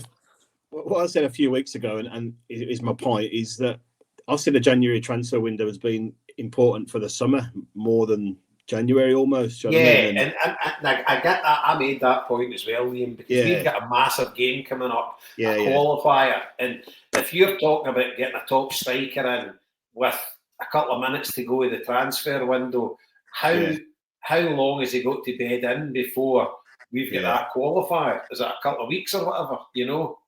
I think So- I thought we had a few qualifiers. We've only got one, haven't we? We've only got one two-legged affair, so that's going to be like middle of August. That's or in something, August. I think. And the other thing is too, see if there's a quality player comes in, they not give a fuck. See, I remember watching Nakamura's first game against Dundee Oh, and I know. he was unbelievable. So see, good players, if they're fucking quality players, then you don't need to worry about that shit. What do you need to worry about? Who the fuck you're taking out of your squad? I know. No, you do because you get that old. We're going to wait and see if we're in the Champions League bollocks. No, but Well, that's actually a really fair point, Liam. And the other thing is too, we're in a position this year where we don't need to worry about that. But we you have know what our board's like. But our board for years would wait and see if you qualify and then go and splash the cash because you're in it. I do understand that. I can understand where they're coming from, Jason. But here's the fucking news. No, I can't because the biggest game is the qualifier. But hear me out. In the last year, we have had, and it may actually happen again this month. We have had to issue missives to the fucking stock exchange because we're too rich. We've actually had to inform the stock exchange that our income is beyond our expectations. So baby, listen to Nelly. There's no excuse this year. The money is there. Go and fucking spend it. Fucking dividends coming to fucking, is it South Belfast you're in? Upper Twinbrook. Upper Twinbrook. Aye. So enough of the transfer window, but at the end of the day, I'm just fucking delighted with good Jota back. I couldn't really care about anything else. That's just fucking... See that match last night, Jason. See, like even within the first 10 minutes, the football was fucking fantastic. Yeah. Like it was just brilliant, absolutely brilliant. Back heels and fucking flicks, and it was just class. To see the wee flick that he done down in the left, and he shimmed it and he flicked it to the side. Oh, for fuck's sake! Do you know what? Do you know what? Do you think, as well as having Jota as a player and a talent, do you think his being there as well is a presence, and like the fact that he's able to do, everybody else goes, fuck me, let's step it up here. Well, I'll tell you one thing. How good was Nicholas Kuhn when he came on as a sub? Oh, do you know? And it's, by the way, it rubs off. You know, you're playing with these guys, you're training with these guys, and like, fucking. I mean, how good is it that you play every week in a team, right? And they bring in these guys to complement what you're already playing with. It must be fucking amazing, you know. And these, it's fucking. I'm going to stop talking about it, but I just can't believe he's back. See all that fucking world class basic shit, Jason. That's what it is. That's it there. You're going like you're basically class. Do you know what I mean? You're fucking. Your baseline is amazing. Do you know what I mean? Your baseline Nicholas Kuhn, and like we said it last week, wasn't it? We were on the last night I was on anyway. That's what I was saying. We have had this like all conquering season, but you're pointing out players going, well, he hasn't had his best season, and he hasn't had his best season, and he hasn't been amazing, and he hasn't been amazing. But we've been fucking unbelievable. You know, when you look... I've just looked at the chat there again. PML, fucking amazing point. How good's Rio Hatate been the past few weeks? See, after people starting to doubt him, he's been fucking sensational. But he pisses me off because you know what his ability is. You know that he could be a step up again, and like he's taking on the Ryan Christie role of fucking hoofing the ball. See that chance against Villa that he had, and he just basically fucking. It's mad. It's not. I was like, come on, put your leg through that at least. Because again, his basic play is fucking outstanding. You know what I mean? And you're going like, what the fuck? Why do you keep taking the fucking head staggers? When you get up, I know, but it's he probably wouldn't be playing with us if he didn't have that, you know. And that's it. Just we've got another guy up front that's just a good athlete, Marty. No, listen. I knew it was going to come to that. Okay, here we go. He's had that. He's had that in the holster. The whole fucking podcast going, when will I hit this cunt? When will I hit this cunt? I was getting all hot and bothered talking about Jota. See the fucking state I'm in the now, talking about the king. Oh my God almighty. That goal last week. See oh my God. Marty dropped off. Artie's gone, is he? Last year's Hey, days, shut made it. Marty, Oh, shut yes, it. he spotted missed- where he was, and he they put the missed you there, perfect mate. ball across. Artie, Marty, you need to start again. You cut out. Hello, am I Aye, not on? we can hear you now, but you cut out there. What bit did I finish on? You just actually started talking, then you went away. So start again. Right. So what I was saying was, I have been fulsome in my praise of Days and Media this year, whether or not it has been Days and Media himself something has clicked within him, or whether or not Brendan Rodgers is telling him to do something, or telling them maybe not to do something. He has been fucking outstanding. Now, see the match the other day against Motherwell, where he put that fucking ball across the Jota. That is the most cast iron incident that I can point to this year to go, that's the difference in him. He looked up, he picked his fucking pass, and it was perfect. Whereas last year, he'd have fucking probably put that wide or hit the fucking corner flag or something. His decision making has improved unbelievably, and his athleticism has, as far as I can fucking see anyway, has got even better, which is hard to fucking fathom, really. He is having a complete purple season, and God bless him. I hope he keeps going. And the header that he put in against Motherwell too was like watching Henrik Larsson. Don't know whether anybody else got the same vibes. Oh, 100%. It was the leap. It was the position, the leap, the hype, the lat. And he just sort of hung in the air, waited on the ball coming to him. And by the way, props to fucking Anthony Ralston too. It was a lovely, lovely cross in. It was that's one thing about Ralston. Ralston puts in a brilliant cross, doesn't he? He does, Jason. I find Ralston really frustrating, right? And so see in December or in October when I was at the Dundee match, Ralston was playing right in front of me, and I really like him. I think he's a good player, but he where other players in the team like Johnson and the other fullbacks and stuff like that, they don't need really any time on the ball. You'll always see Anthony Ralston taking his touch, and he slows him fucking self down. If he could work on that part of his game, he would actually give himself more time. You know, because he always kind of accepts the ball and has to manage the ball, it gives the fucking opposition a chance to get on top of him. You see if he could, that split fucking second, a bit better decision making or a more improved touch, he would be a fucking star, a real star, because he's a workhorse, an absolute workhorse. And like, I think if you could mix him and Johnson together, it'd be amazing. Because but Joe, think of some of the fullbacks we've had over the last 30 years. Fuck's sake. Like and he's like, you know, we just sort of shrug our shoulders and go, he's one of our players, and these players we developed and stuff like that. But he's actually really, really talented footballer. And as Jason says, his crossing's fucking cracker. Like, and that's the difference, I think, as well. This last couple of months, our Engels' crossing is brilliant. Like, it's fucking class. When he's on his game, he can service you. Jota, no more words need fucking said. And see if you have your fullbacks and people like Kuhn and whatever weighing in with crosses and stuff, and hopefully possibly set pieces, we're going to have a fucking really great run. We're 13 points clear. Do you know what I mean? But it could be even better. Yeah. I love Anthony Ralston. In fairness, I think Anthony Ralston doesn't overlap better than Alistair Johnson. Honestly, I think his ability to just fucking get that ball, really take a touch and send it in low, high, great cross. I think he's just a fucking. He's one of my fucking kind of favorite players. Obviously, Johnson's better than him, but I think if you could pair the two of them together as one player, they'd be fucking outstanding. Him. What's that? What did you say? Zoe loves him. She got his name on one of the tops there the other week, and when we're up at Celtic, the guy's like, "Who you want on the top?" She's like, "Ralston." He looked at her like, "Don't get many of these requests." do you know what we would do for similar in the left back position? Yeah, because exactly. See guys like him, they're worth their weight in gold. They're willing to sit on the bench, but they're always ready when called upon. And they're not causing you any problems whatsoever, you know.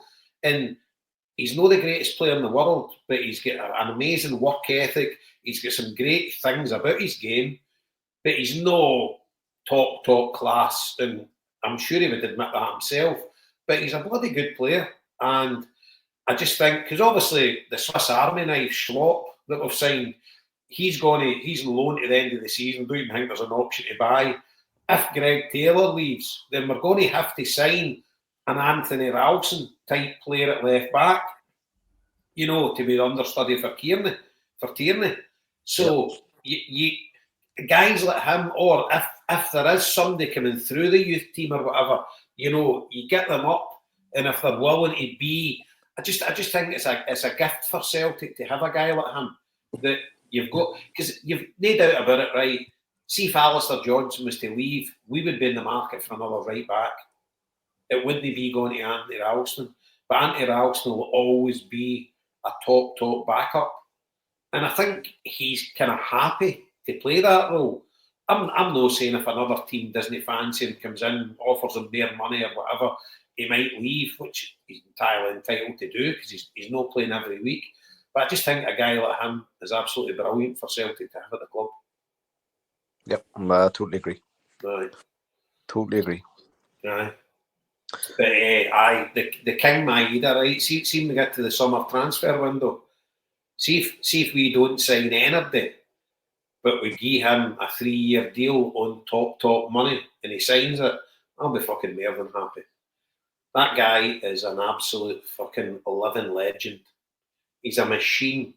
I have never seen a football player like him in my life, and I'm talking about with any club. And I know he's not the best football player in the world, but my God, he's irreplaceable. It's impossible to replace that guy. There's nobody in world football we could buy that would replace him. You know what? I was watching him last night, Jason, and I was thinking, I think this guy may have chosen the easiest sport he can play. I reckon he could do something way harder than this. He's that much of a fucking freak. Like, I'm not convinced he's human. That's what's insane. It's insane. Like, he's just fucking. See if he was. I mean, I've said I've no idols or anything like that. Right? I always support the shirts, don't care who's wearing them and all that. Right? Obviously, love to see Jota coming back and all that. But if he goes, fuck him, right? But see if my header leaves, I can't fucking shed a tear. I'm telling you, I fucking love the guy, man. I fucking love you. Honestly, you, man. Honestly, 53-year-old and I fell back in love with a football player. I never ever thought that day would happen. Here's the thing, though, Jay. You know yourself, even if he does leave, he'll be back in the Highlands in 4 years. Oh, for fuck's sake. Of course. See what I'm telling people about him down south, like what's unique about it, or one of the things unique about him, see how often, like he obviously plays left wing, so he's up against the right back. See how often he tackles the left back and like wins the ball off the full back on the opposite side of the park. He does it almost like once a game. It's fucking incredible how he manages to do that. Absolutely incredible. I think there was a time whenever we were getting used to his ability to run everywhere and be everywhere. I was watching a game, and I think he appeared for a tackle, and I was like, who the fuck's that guy? Because you're not expecting him to be there. I mean, he's that player. You're like, oh, fuck, there he is. Because suddenly he's one end of the pitch, the other end of the pitch, and he's fucking breaking up plays, getting a pass. And you're like, what the fuck? This is like having 3 players. There was a bit in the game last night, and it was about the fucking 87th minute. He's done a 40-yard run. And then, by the way, once he didn't win the ball back, he sprinted back. And you're like, what the fuck are you doing? He must be an absolute manager's dream. You know, going back the Schluppy laugh. Did you not? Nobody else think he reminded you of Encham? He looked all right. No, but Encham, he looked like Encham. Encham was on steroids. He nearly scored at the end last night. He's that sort of tight, sort of, doesn't have a great stride. That sort of busy looking fucking run. He just reminds me of the Chamber coming on. I wouldn't want to run into him. Can we just have it's hard to bring this up, I have to say, Joe, especially for you, mate. What? But I think we need a minute's silence here for Ange Postecoglou, whose team are currently getting humped 3-0. I knew it was 2-0, bastard. I think his funeral might be in Birmingham at the weekend, mate. They're playing Villa in the FA Cup on Saturday. So, do you think we're keeping that long? Well, if he loses on Saturday, that's it, and it's got to be surely. When was the last time they had a win? No, he always wins a trophy. I'm barred at the Jazz and Dave chat, so I have no idea what's happening. I told him he was going to win a trophy. Fucking, you know what? Second season, he'll need to win that European one, that Europa League. Athletic clubs names in the The only fucking trophy he'd be close to would be the Melbourne Cup, I'd say. Here, the beat Brent. Listen, Mike. The beat Brentford there, but you get the impression like they're heading towards a relegation zone in the fucking league. Like I mean, this is a Cardiff Cup, but you know you would have thought that they were keeping them for this match rather than the FA Cup because fuck me, how long? It's like Spurs are notorious for dumping their manager, so I'm shocked he's got this long. Genuinely, you know. Fucking chaos. He gets goes back to the beach. I mean, fucking eating Slovakia and fucking having a good time. Fuck it. There's a clip from the start of the game where Van Dijk elbows Richarlison in the head. He's really lucky to get away with that, like getting a red card right at the start. But see, when Postecoglou was here, devil worship bastards. when Postecoglou was here, like see even seeing him now on the sideline and all, he looks a little boy lost. Whereas at fucking Celtic, he was out running, shouting and directing traffic and whatever else. But I haven't seen any of that from him at Spurs at all. You know, that kind of was his first season. See, like when he went in that run, he was top of the league in that. He was fucking cock of the north, wasn't he? He was fucking giving it large, but now he's fucking a shadow, isn't he? Fuck him anyway. It's interesting that the Spurs fans seem to sing about Levy rather than about Ange. Aye, yeah. At the games, interesting. Well, their attitude is that cunt brought Ange in, plus all the other fuckheads have had the sack for the last. There's four of their ex-managers are now top managers. Yeah, no. Which kind of tells you where the root of the problem might be. Aye. And again, if anything, see these documentaries of fucking we've seen these flying wallheads of football.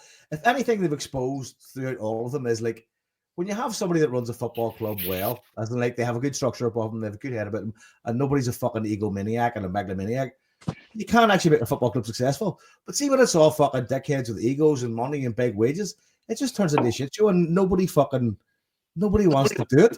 Let's not forget that fucking wanker Levy was one of the biggest investors in the zombie Huns.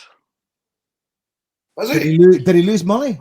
He put 20 million. Was that through Enoch? Yep, 100%. Yeah, so see all this like a fucking absolute fucking goon.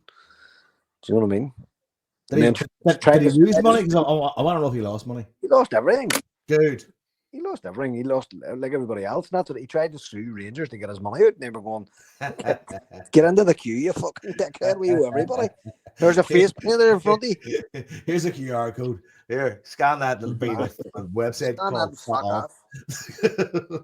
So for all his fucking business acumen and whatever else, he might be a good businessman somewhere, but he knows nothing about football business, and that has been proved over 30 years. So you can understand why the cunts are singing about him. See with Ange as well. Like, see, obviously he's quite cold with the players, and he's smart ass with the press, which is all fine when you're winning all the time. Yeah. But obviously when things start going to shit, he's looking a bit of an idiot in these press conferences now. He's kind of. Do you know what? Do you know what it is? I kind of watch a few of them going like, you're kind of coming across as that wanker on that famous Australian fucking news video we all knew about you, where we thought you were cool. Now you're coming across as that wanker. Yeah. Aye, he's it's not a good look, isn't it? No. No, you kind of come. You're a bit of a cantankerous, arrogant wank. It's an even fucking worse look now because Van Dijk has just scored. Oh, big VVD. There's even a tiny bit of me starting to feel sorry for him, but not too much. Fuck him. I couldn't give two fucks. Kenny's in the chat saying, I'll always have respect for Ange Postecoglou. He lifted us from the floor and gave us some great times and memories. He did. And then he fucked off. He was dead. I talked load of shit for 3 months and then fucking fucked off. Yep. So, you know what? No doubt he'll be back in a couple of years. I bet you. I'll swap for Brendan at some point. Well, fucking here, by the sounds of it, your man Schlupp, there's not a job he can't do.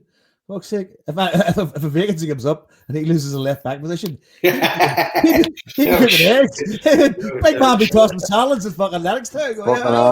Andy, the utility signing.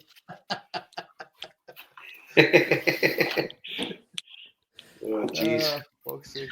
So what are we doing? Any Motherwell Dundee analysis? Well, Or just fucking no kinda- analysis? I think that's a bit of a stretch too far. I mean, where do you want to start? Where are we now? We're an hour and 34 Well, minutes. We need to do Dundee because Dundee definitely. I was stunning. Aye, because obviously we kind of touched more over the Jota stuff and good goal for Big Ida as well. And to be fair, I don't know about you, but I thought it was definitely a foul on Carter Vickers for the Motherwell goal. So even at that, but it was good for Ida to get the goal a few minutes after they equalised, because you never know. You go to the grounds, it's fucking kind of squeaky bum time. They get another one that's fucking bad. But Third Part's been an amazing ground for us to go to. All's well that ends well, and obviously the Jota finishing it. But I thought last night, were you there, Liam? I didn't see you. Yeah. I was just down the other end, Aye. mate. So I didn't get there till near kick-off, and then I left before, just a few minutes before the end. Oh, for fuck's sake. Right, you're not fucking commentating. On you go, mate. With the jinky again. I thought we were brilliant. I thought just the whole game. I think there's been a real injection of pace and quality and just speed in our play the last 2 or 3 games. Really, I think we've just looked really good, and maybe coincides with Hatate getting back on form. Engels is improving game by game. And one of the upsides, I guess, of Kyogo going is Ida looks a completely different player again now. He's back to what he was doing last season. His confidence just looked. I thought at Motherwell he was brilliant. The way he was holding the ball, turning, linking the play up. He looked right at the top of his game, which is good because he's as brilliant as Kyogo is and was. Ida's got that physical presence as well, which I think is a big difference when you're playing in a lot of these away fixtures. So I think he's doing really well. Johnson back on form. Kuhn's kind of really been pretty quiet for the last 3 or 4 games, including Villa, which is quite interesting given he's been probably our best player this season. So I agree with you. It was good to see him coming on and kind of getting that goal. Jota and Maeda we've talked about. Callum McGregor was just doing his usual. I didn't think he was brilliant against Motherwell, but it was better again last night. So just good all round. I thought Taylor's had a few good games, the last few games as well. Chat about him going to Zagreb, I think I saw earlier today. That's gathering a bit of pace, but he's been no bother at all. So I think we're looking good. I think the Bayern game is going to just take care of itself, and we've just got to go and try and I hope we're going in there with a pretty strong team next week, and we can have a go at them, because I think it could be a really good atmosphere at home if we've got a good attacking presence and we can get stuck into them. But I think the team are looking good. I hope he changes it round for Saturday. I hope he saves as many of the players as he can for the Bayern game, not being complacent, but surely we can do that against Wraith. But last night was really, really enjoyable. Just loved watching the football. The 4th goal was really special as well. So good right from there. It's one of the best goals I've ever seen. Yeah, the team goal, amazing. The only kind of it's not sort of, on you go, mate. So sorry, just to finish quickly, it's not the sort of goal you expect Maeda to score either.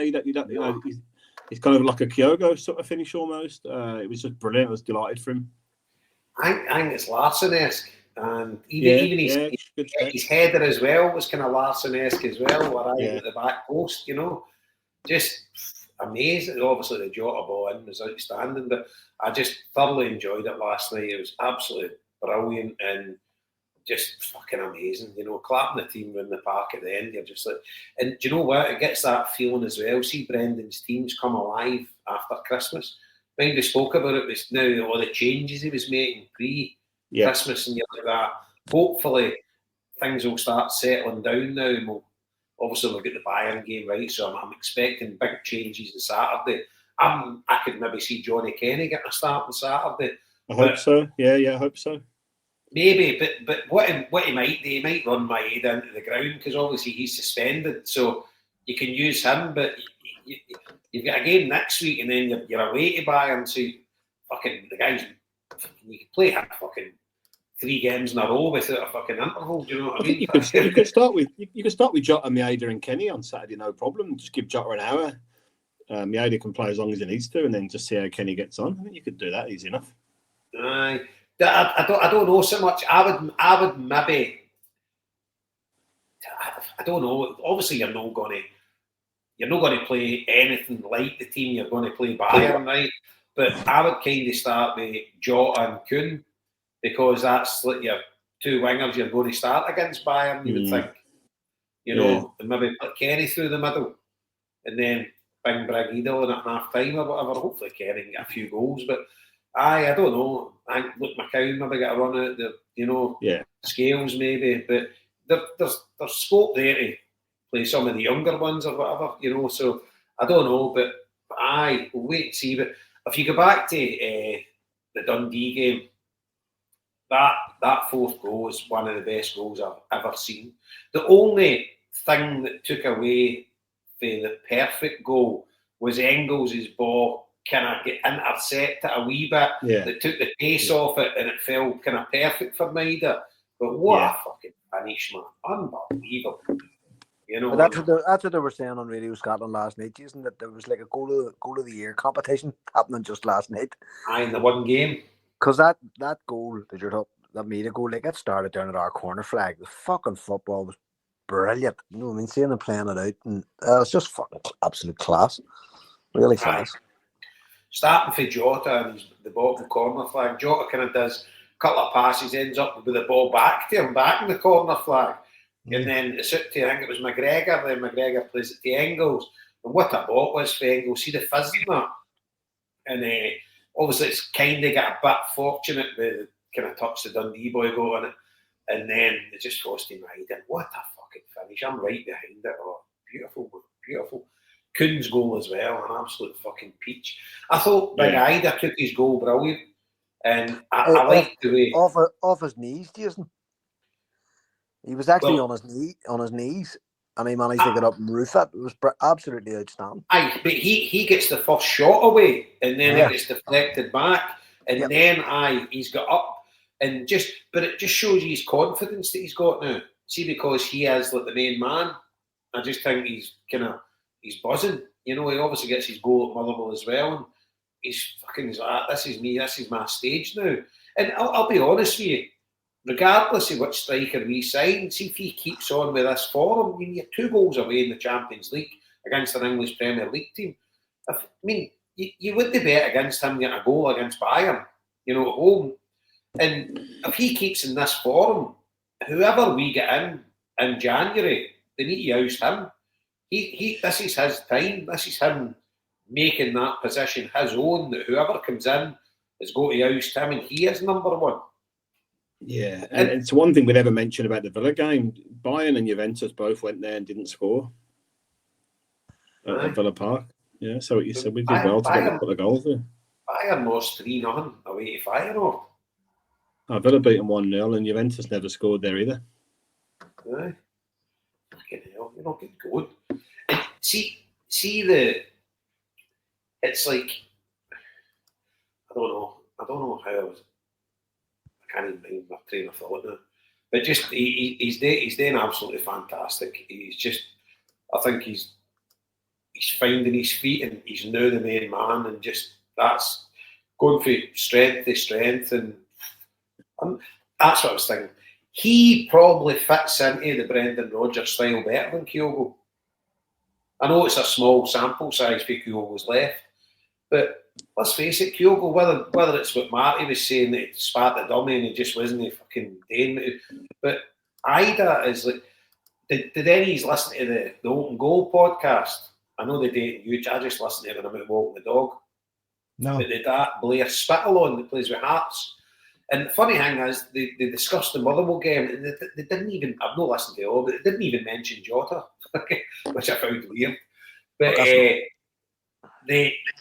that Blair Spittle, it was at Motherwell, and he's went to Hearts, and he mentioned Ida. He says, fucking hell, he says, he's lightning. And he says, honestly, and he says, he's as strong as an ox. He says, see, when we play against him, he says, I think he's an amazing player. I can't remember the exact words, but he says, I think he's a top player. you know, and he's obviously played against them. So I think Big Ida, I've got big hopes for the big game, and he's loving it, isn't he?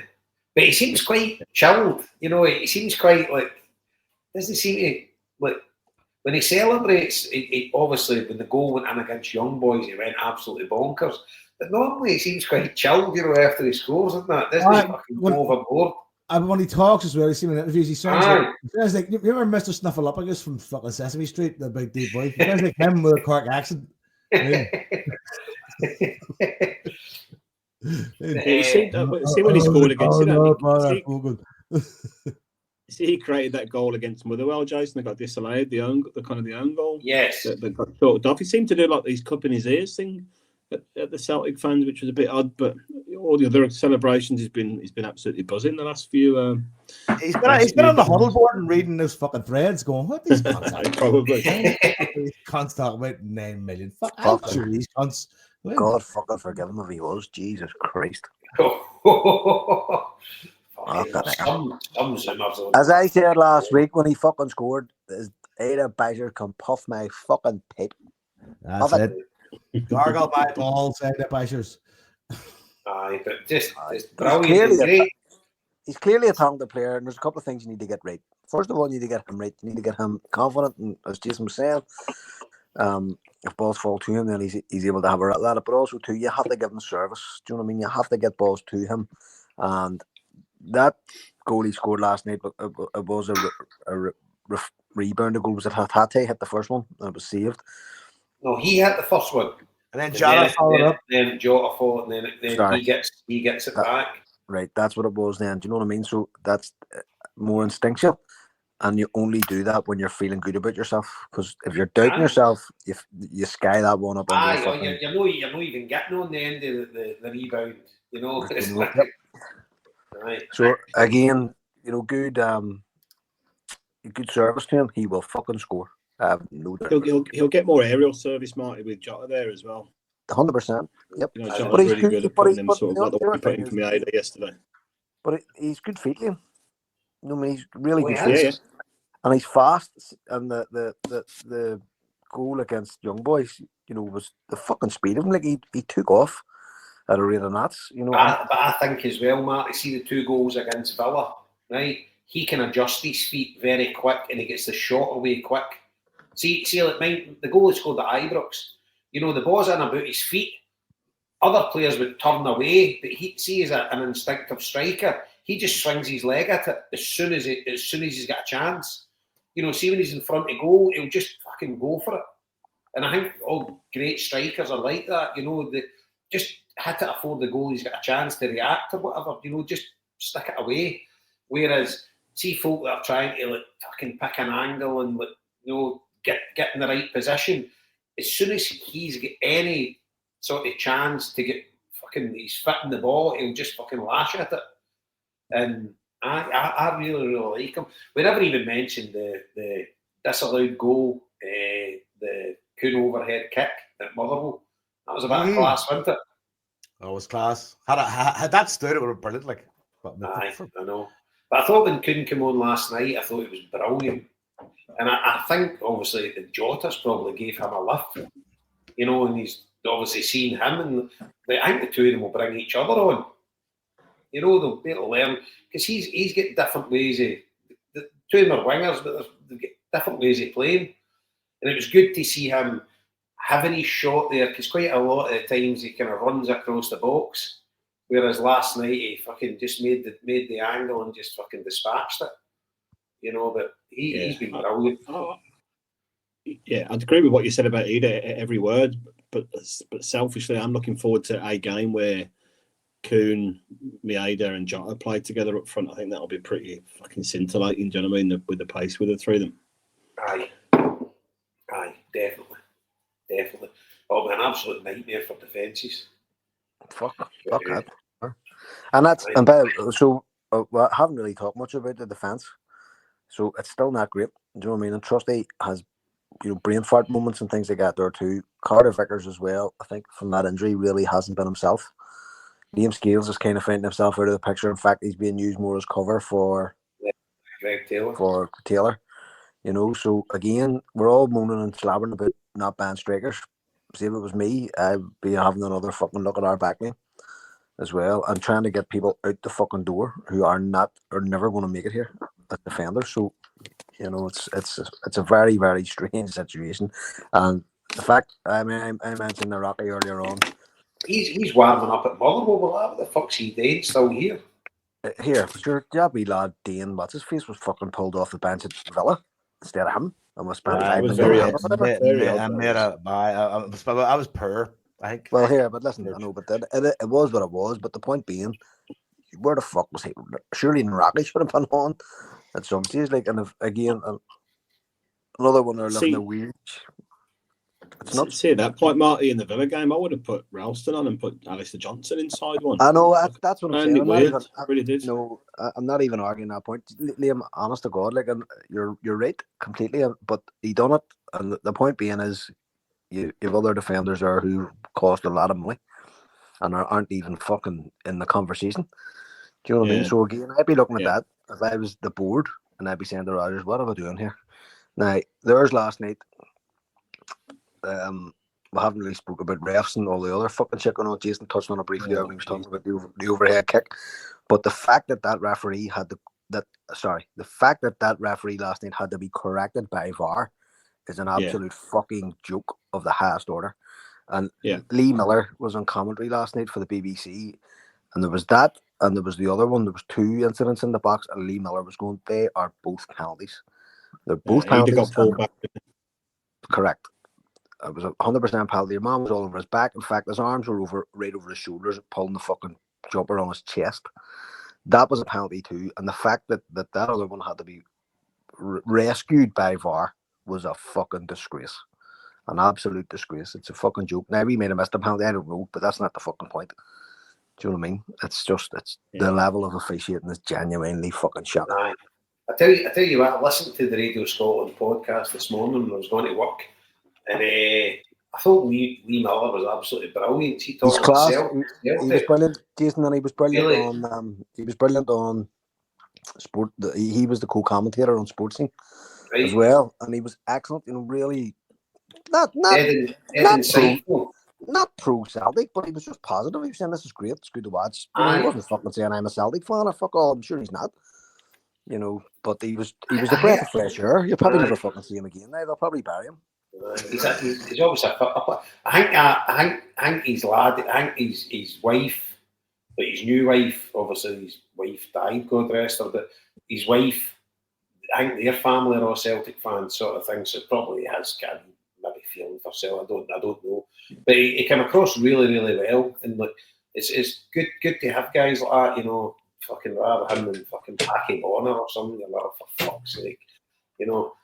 Just listening to guys like that, but it was dead good listening to him when I was walking to work today. He was very, very complimentary of Celtic. He's like, we've got a great chance of being bad. We can't fucking calm down, mate. You know, he's like, if they play like that, he says, they don't fear anybody. And he says, I'm talking about any team in Europe. I'm like, for fuck's sake. But if you listen to the Radio Scotland podcast, he was fucking buzzing about Celtic. And I'm like, fucking playing Dundee, mate, come on. But no one to fucking Debbie Downer, but aye, we need to fucking keep our feet in the ground here, but you never know. So, and by the way, 2 hours in here, are we wrapping this up the fuck, or are we keeping going? What's left? Well, there's not much left to cover, is there? Just one thing, really. Just one thing about the tickets for the away. Whether we'll get to the away game or not for buying. I'm not going anyway. But what do you reckon is going to be the outcome there? I think we'll get tickets. You know, but I reckon the pyro thing was like was it one person, one dopey cunt.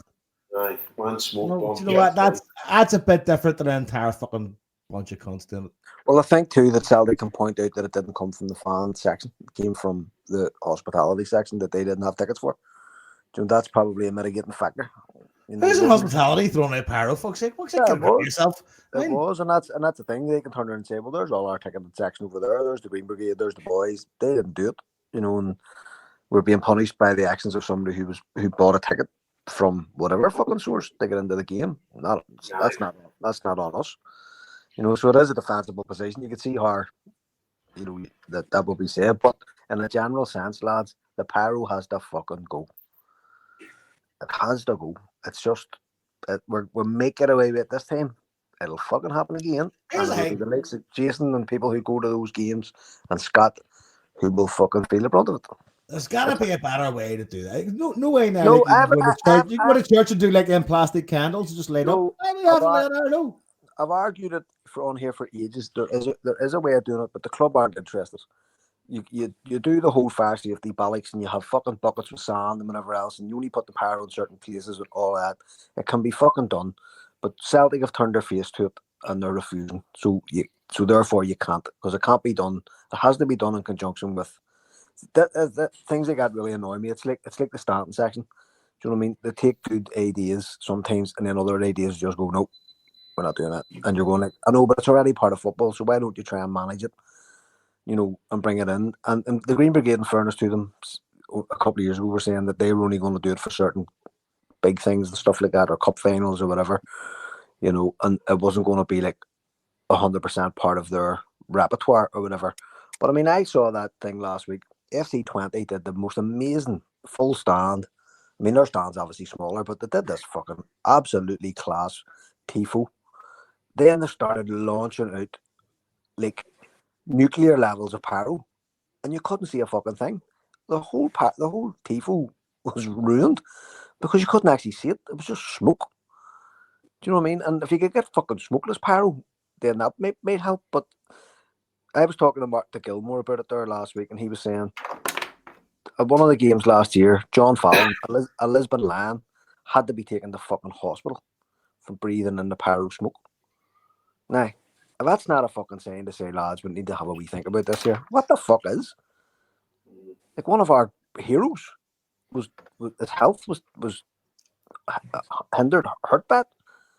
You know, and I can see the attraction of it. I genuinely can. It looks class on TV, but that's about it. Well, it does and it doesn't, Joe. And my point about fucking FC20 was it didn't look well on TV. They destroyed their own fucking tifo by using pyro. You know, but fucking the pyro out onto the pitch. I mean, that's my level of fucking dickheadedness. You know what I mean? What the fuck? What's that noise? Linda's putting an apple. Right. So look, that's my last rant for the night. Right. So we've got Wraith of the weekend, and we got Bayern Munich. I assume we'll be back next week. Wraith, you got. I mean, what do we even know about Wraith Rovers? 35. There you go. They've been dancing in the streets of Wraith. Robson's the manager. Is he? Is he the manager? Yes. Yeah, Bay Robson's. Yeah. Well, you know what? I was going to say I hope we make him unhappy, but he's always unhappy, I think. So, yeah. Anybody else anything to say? I think that was decent. We got through a lot there. No. We learned that Birmingham is a gentleman's away day. Yeah. The Peaky Blinders. The Peaky Blinder day. Yeah. Aye, that shows fiction. The fuck, apparently. The quintessential away day for the Celtic gen.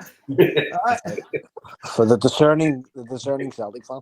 And no more genteel than Sean Kelly, who probably made the most of his entire trip because he probably seen more of Birmingham and daylight than anybody else that went to that game.